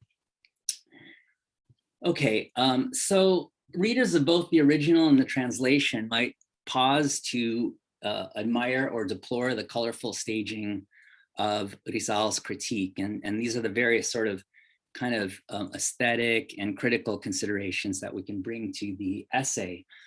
Scholars might finally say or know a thing or two about the occasion of the work that Rizal found so wholly and irremediably repugnant. El Teatro Tagalog was written originally as 4 essays around the occasion of the 1888 World Exposition held in Madrid. This exposition, as we know from historical works ranging from John Schumacher's History of the Propagandist Movement of Filipino students advocating for colonial reforms in Spain, to Luis Miguel Angel Sanchez Gomez's study of the World Expositions in his well-known book. These exhibits featured what were called live exhibits of indigenous Igorots from the highlands of Luzon. These groups were brought to Spain, requested to build an exhibit representing their Philippine settlements in the Philippines, and then they were thereafter asked to inhabit these for the amusement and popular education of spectators in Madrid's Parque del Buen Retiro. And you know, US scholars, of course, will note that the same sort of live exhibit pattern obtained in the World Expositions in Chicago, St. Louis, and other places. The Filipino expatriate community diverged sharply in its response to the exhibit. Some attached little to no importance to the spectacle of the Igorot village. Others vociferously protested what they saw as the promotion of a negative stereotype about Filipinos as primitives untouched by 2.5 centuries of Spanish rule. When some Igorots began to suffer and die of pneumonia due to the cold weather to which they were exposed, writers like Graciano Lopez Jaena and Jose Rizal himself began to openly condemn the inhumane treatment that the Igorots had received. The live exhibits at the Madrid Exposition provide one historical context then of Rizal's diatribe. The more immediate one, of course, is Barante's book itself, El Teatro Tagalog. It's in the pages of this book or these essays wherein readers enjoy a front row seat to the racism spewed by colonial administrators and friars during the late 19th century. One need look no further than the opening lines of chapter 1. And here is a picture here of the Madrid Exposition from La Ilustración Española y Filipina. These live exhibits were also called human zoos in the World Exposition rhetoric of the time. Here's a photo of the Filipino propagandists of the newspaper La Solidaridad. You can see, actually, you can see Rizal here. Here's Marcelo H. del Pilar. There's some other famous faces. Antonio Luna is here. This is Juan Luna, his brother. Graciano is down here. This is Felix Resurrección Hidalgo, who was a famous artist of the period, and so many other well-known propagandists and ilustrados of the time. So here's a quote from El Teatro Tagalog, and it is the first line actually of the first chapter. Those who search for evidence of the intellectual potential of the Tagalog race in the annals of Philippine history are wasting their time, and we would reach a similar conclusion in this peregrination that we undertake in pursuit of the origins of indigenous theater. As Barrantes makes every effort to convey throughout these writings, the main point is not to tell the history of Philippine theater as it was practiced by the colonial subjects, but rather to stage a gesture of a scholarship in order to anticipate the time when writers like Barrantes would finally be able to proclaim their judgment, which he says in the conclusion that the Tagalog people as a race are without moral force nor historical mission. Now, one may say that Barrantes' racism was rather typical of Spanish colonial administrators and officials during the late 19th century. These officials, I should note, were quite divided by the historical circumstances they confronted. The Suez Canal had narrowed the distance of the metropolis to the colony by half, and where it once took 6 months for the mail to reach Madrid, it now took 3. Reports of the colonial government could get there much faster. Spain's own struggle to negotiate a transition from a monarchy to a republic or representative government only accentuated the passions of Spaniards arguing over the future of the colonies overseas. And as writers have, other writers have written about previously, the colonial anomaly was suspended in part by the promise that the Philippines would eventually be governed by special laws, leyes especiales, that would be different from the laws obtaining in Spain. These laws, of course, were never written, nor could they be, for unlike their American counterparts, Spanish representatives could not reconcile or tolerate the dual existence of representative government in one part of Spain and authoritarian government in another, at least not outwardly or explicitly, even in the name of colonial possession. As we know, the ensuing vacuum of authority, the outbreak of revolt took place in a military arsenal in Cavite in 1872, and in the aftermath, 3 secular priests were executed for conspiracy. Many other Creole and Mestizo families were sent into exile in Europe and Hong Kong. Finally, to these historical contexts that we can place around the controversy between Barrantes and Rizal, we ought to add the economic one. While colonial reforms like the abolition of the tobacco monopoly and a more efficient strategy of collecting native tribute had actually signaled a sort of a positive step and some kind of progress along the lines of colonial rule, the fact also remained that by the end of the 19th century, the majority of trade and commerce that was taking place in and through the Philippine economy was being processed by British and US trading houses. And I have another slide here that kind of shows the role of British and US trading houses in the Philippines and their control of the Philippine economy by the end of the 19th century. This is before the Philippine Revolution.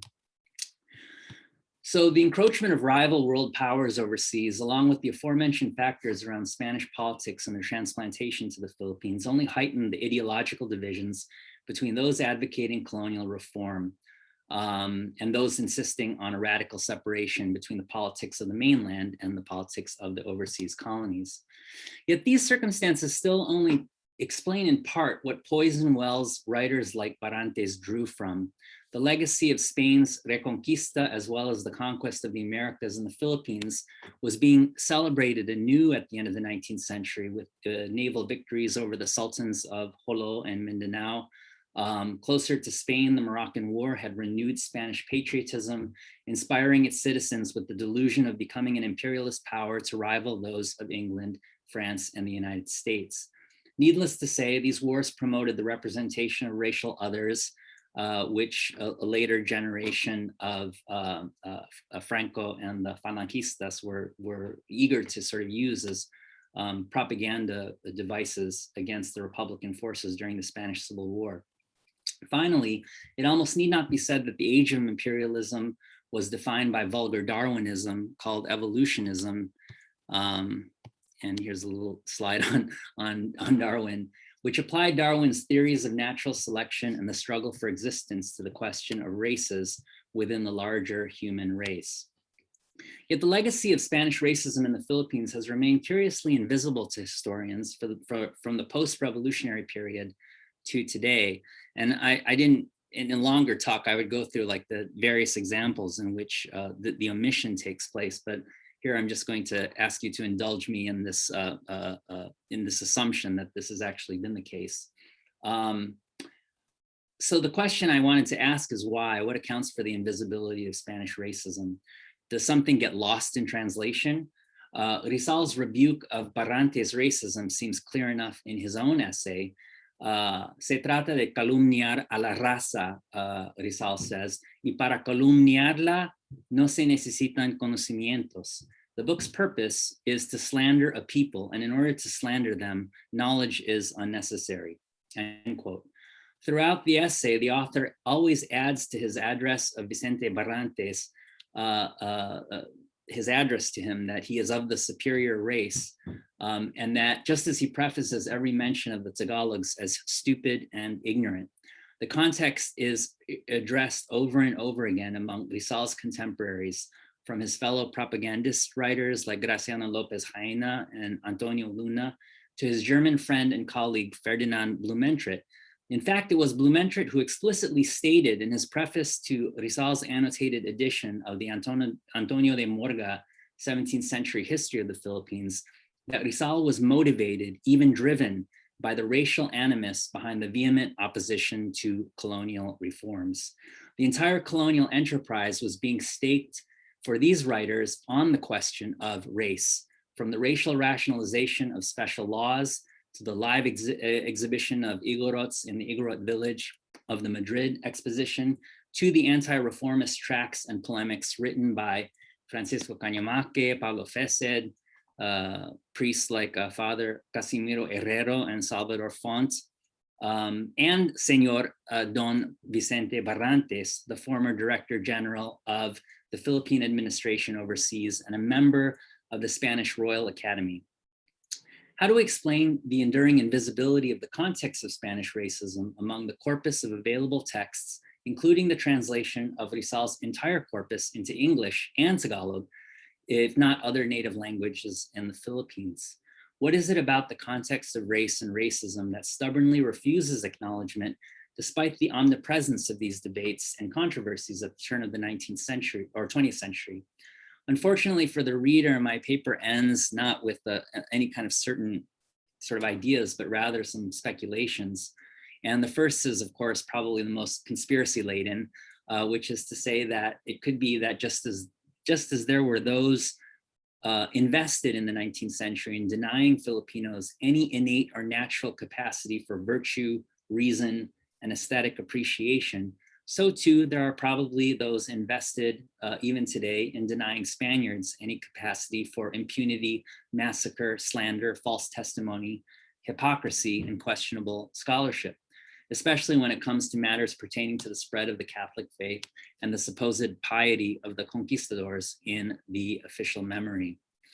This interpretation of the willful suppression of racial discourse and scholarship on the Spanish colonial period, however, obscures a second possibility, the possibility that perhaps it is Filipinos themselves who would rather not remember the racial epithets and insults which gave an underlying rationale and justification for colonial oppression.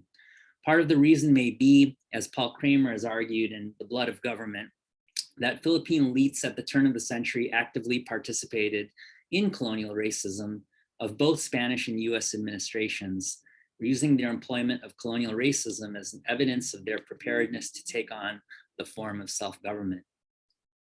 What stronger argument, Kramer theorizes, would Philippine elites possess in their advocacy for independent self-government than the staging of their confidence in taking charge of their own natives, right, in quotes.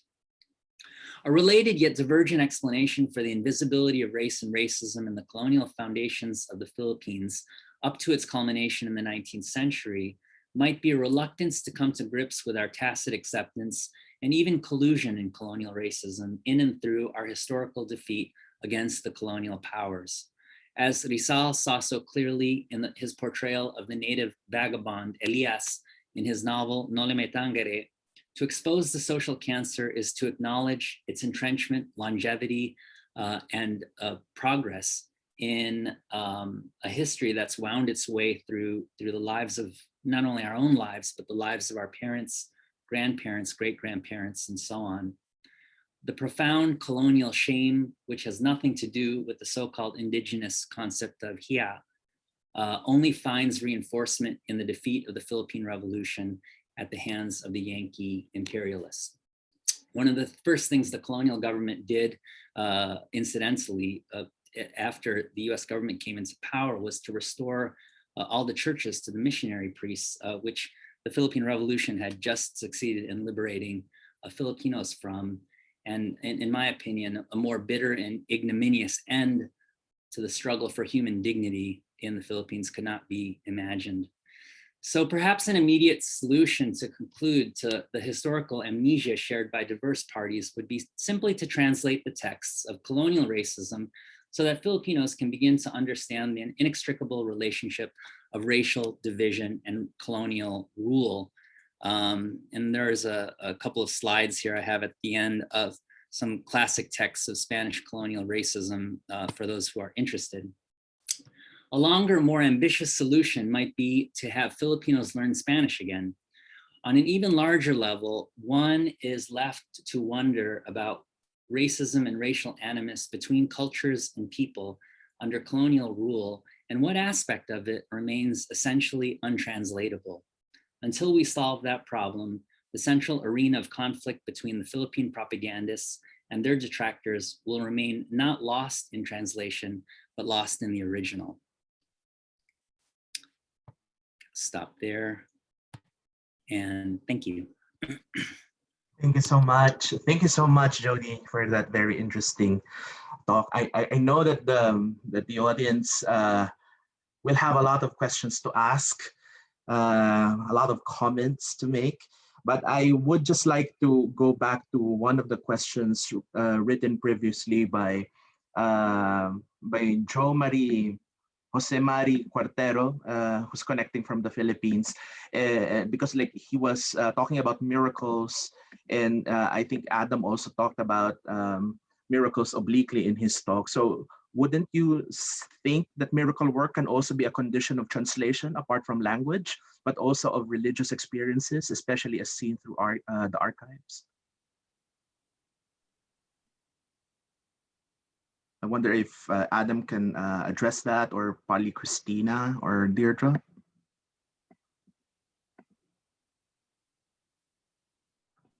I'll leave that to Christina and the others. Thanks.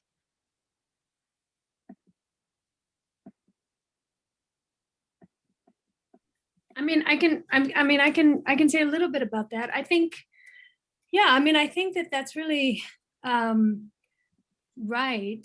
I think that, you don't have miracles without having the articulation of an experience of a miracle.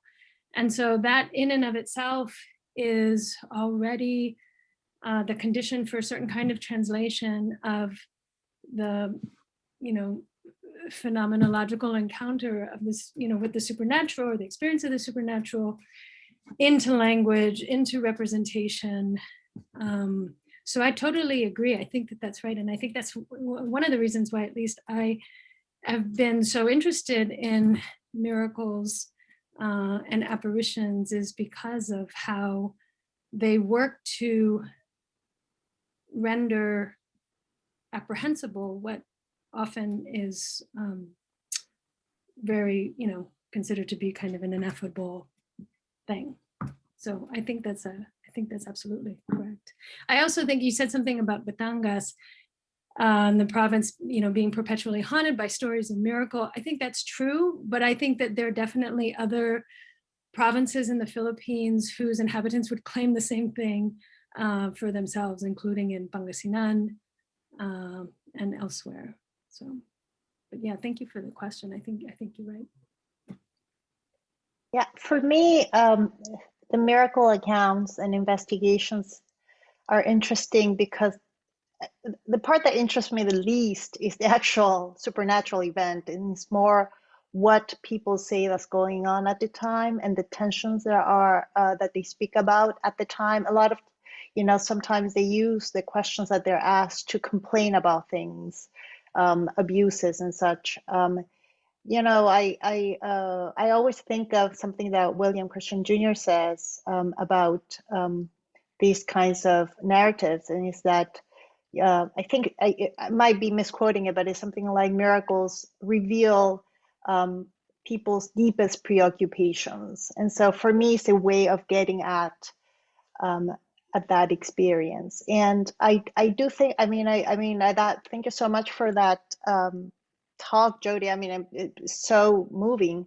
And I do think that when we actually look at these primary sources, we can detect a lot of proto forms of racism, especially because the lowlands around Manila are so diverse in the sense that, you know, you do have people, you know, the majority are the indigenous people of a specific region, but you always do have sort of the insertion of the Chinese, some Spaniards, and I don't have this theory completely formed, but I do think that the presence of the Chinese complicates everything.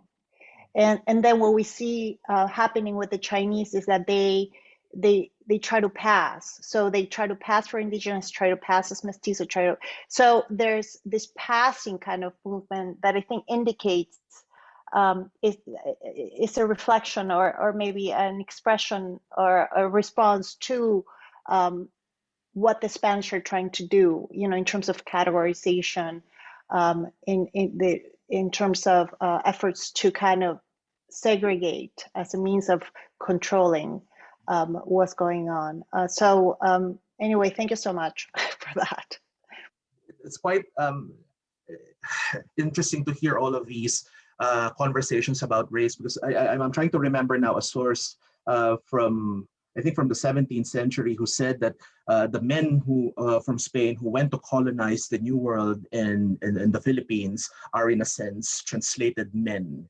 This is a contemporary document, so I'm trying to remember, but it's like one of those few mentions of the word traducción in from that period, because like we would have other words for translation during the period, trasumpado, vertido, and all that, but it's like one of those rare cases when traducción actually comes out of the text.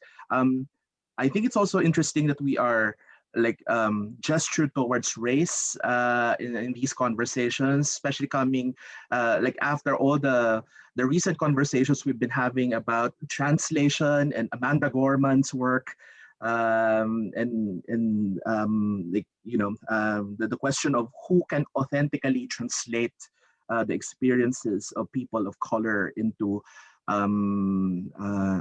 another language. And I think although there's this temptation to feel that this is something recent, that this is something that we are concerned about only like right now because of all the talk about Black Lives Matter, it's for me a bit comforting to know that we have been having these conversations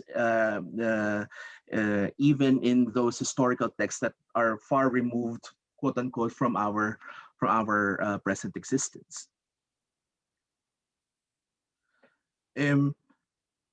I wonder if you can do you see any like parallelism between that experience, for example, Anna, and the body of text that you are researching on Islam in the Philippines?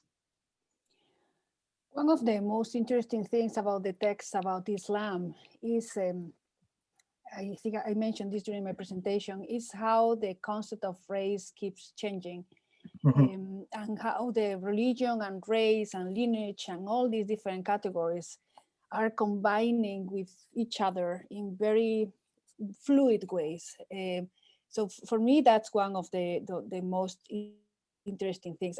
I'm talking about race. I think this is a key issue. I mean, I don't think we can talk about Spain's relation to the Philippines without really, you know, pursuing this topic as something that is going to probably articulate everything else. So that I found Jodi's presentation, yeah, very powerful, very enlightening, and made me think also of Vicente Barrantes' Guerras Piráticas. Barrantes also wrote about Islam in the Philippines. So that's why I think that we need to take a look at Islam in the Philippines through the lens of race.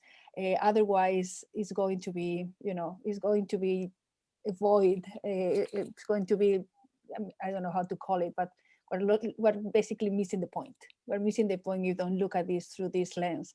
In early modern studies, for a long time, it has been said that, you know, the category of race wasn't prevalent, wasn't important, race was not color coded. And I said, yes, but still, there is something there. There is something that we need to discuss, and there is the seed for other things. I mean, I think the seeds of racism in the 19th century, even 18th century, are in the 16th and 17th century, and it's only the definition of race what changes, but not the actual concept. Race and racism are already there, but they are associated to different characteristics, but they are already there. So I think that's what we need to take a deep look at. If I may add to what Anna is saying, one thing that happens in the Philippines that doesn't quite happen to the same extent in the Americas and in Spain is that the Spaniards who go to the Philippines, they can almost fully, unless they're noblemen, unless they're hidalgos, they can really fully shed their lineage, their state lineage, because when Mexico was close enough that it was harder to pass for someone of a higher, for someone Castilian when you're actually Catalan, whereas in the Philippines, it was easier to kind of impersonate just a Spaniard. A lot of them came from a very, very low class.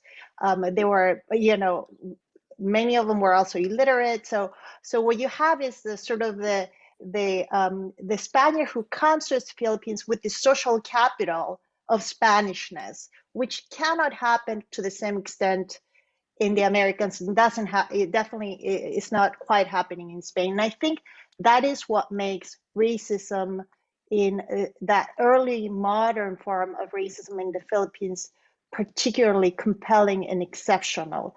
And I do think that I absolutely agree with Anna, this is something that really we need to look at very closely. We cannot impose and project these categorizations or these paradigms that we learned about what race is on the Philippines, because it's a completely different, I think it works in a completely, not completely different way, but in a different way.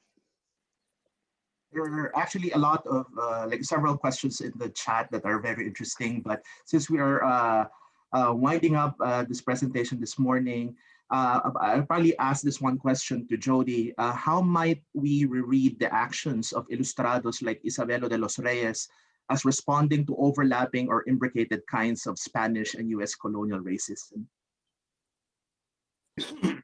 Yeah, I was just reading that question. Thank you, Marlon. I think it's a great question. And these are, I think, precisely the kinds of questions. This isn't much of an answer, it's kind of a throwing it back. These are precisely the kinds of questions I think need to be asked. I think that for too long in Philippine historiography, we've been content with either easy dismissals of race and racism. One of the most common things I always hear from my friends in the Philippines is, "Oh, we don't have racism in the Philippines. That's an American phenomenon."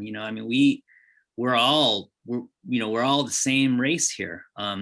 But then when you start talking about the difference between the so-called people who live in the highlands and the people in the lowlands, the people who live in the south, people who live in the north, people who live overseas, the people who don't have to go overseas for a job, then you start realizing, well, yeah, it's not like so-and-so is black and I'm white or vice versa, but there's obviously a racial dimension of distinctions that are going on there. And, I want to return to, Ricky's point at the very beginning of the talk and kind of lace it through, because, however much we are able to kind of aim for a sort of a transparent translation of things, these are some issues that are actually based upon the presumption or the presupposition that they cannot be translated.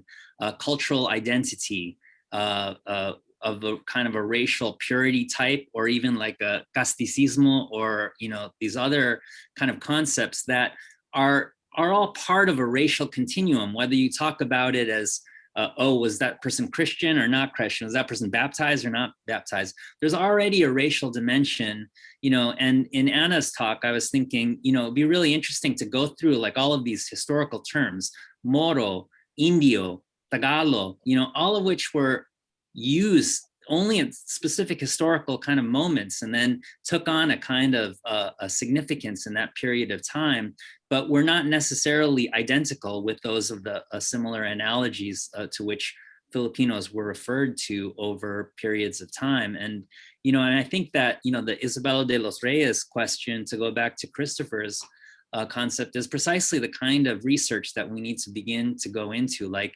yeah, there was a very strong racial conscience and racial awareness of everybody who was participating in these public discourses, but they all inflected it in different ways, and they all spoke the code in different ways. And so we need to start thinking about the codes and to start being able to read, into the between the lines and into the discourses of cosmopolitanism, of nationalism, of internationalism, and see sort of what those languages are telling us, because I think that it's always there. It's just not spoken or articulated in as clear a manner as like, oh, this is like a genetic thing, or like, oh, this is a religious thing, or oh, this is a geographic thing, but it's there. Very interesting. To be perfectly honest, I want to continue until 2 p.m. until the next event. But unfortunately, we are very pressed for time. We have to have the break in between. So join me, please, in thanking this amazing panel that we're able to put together because of this grant. Thank you so much.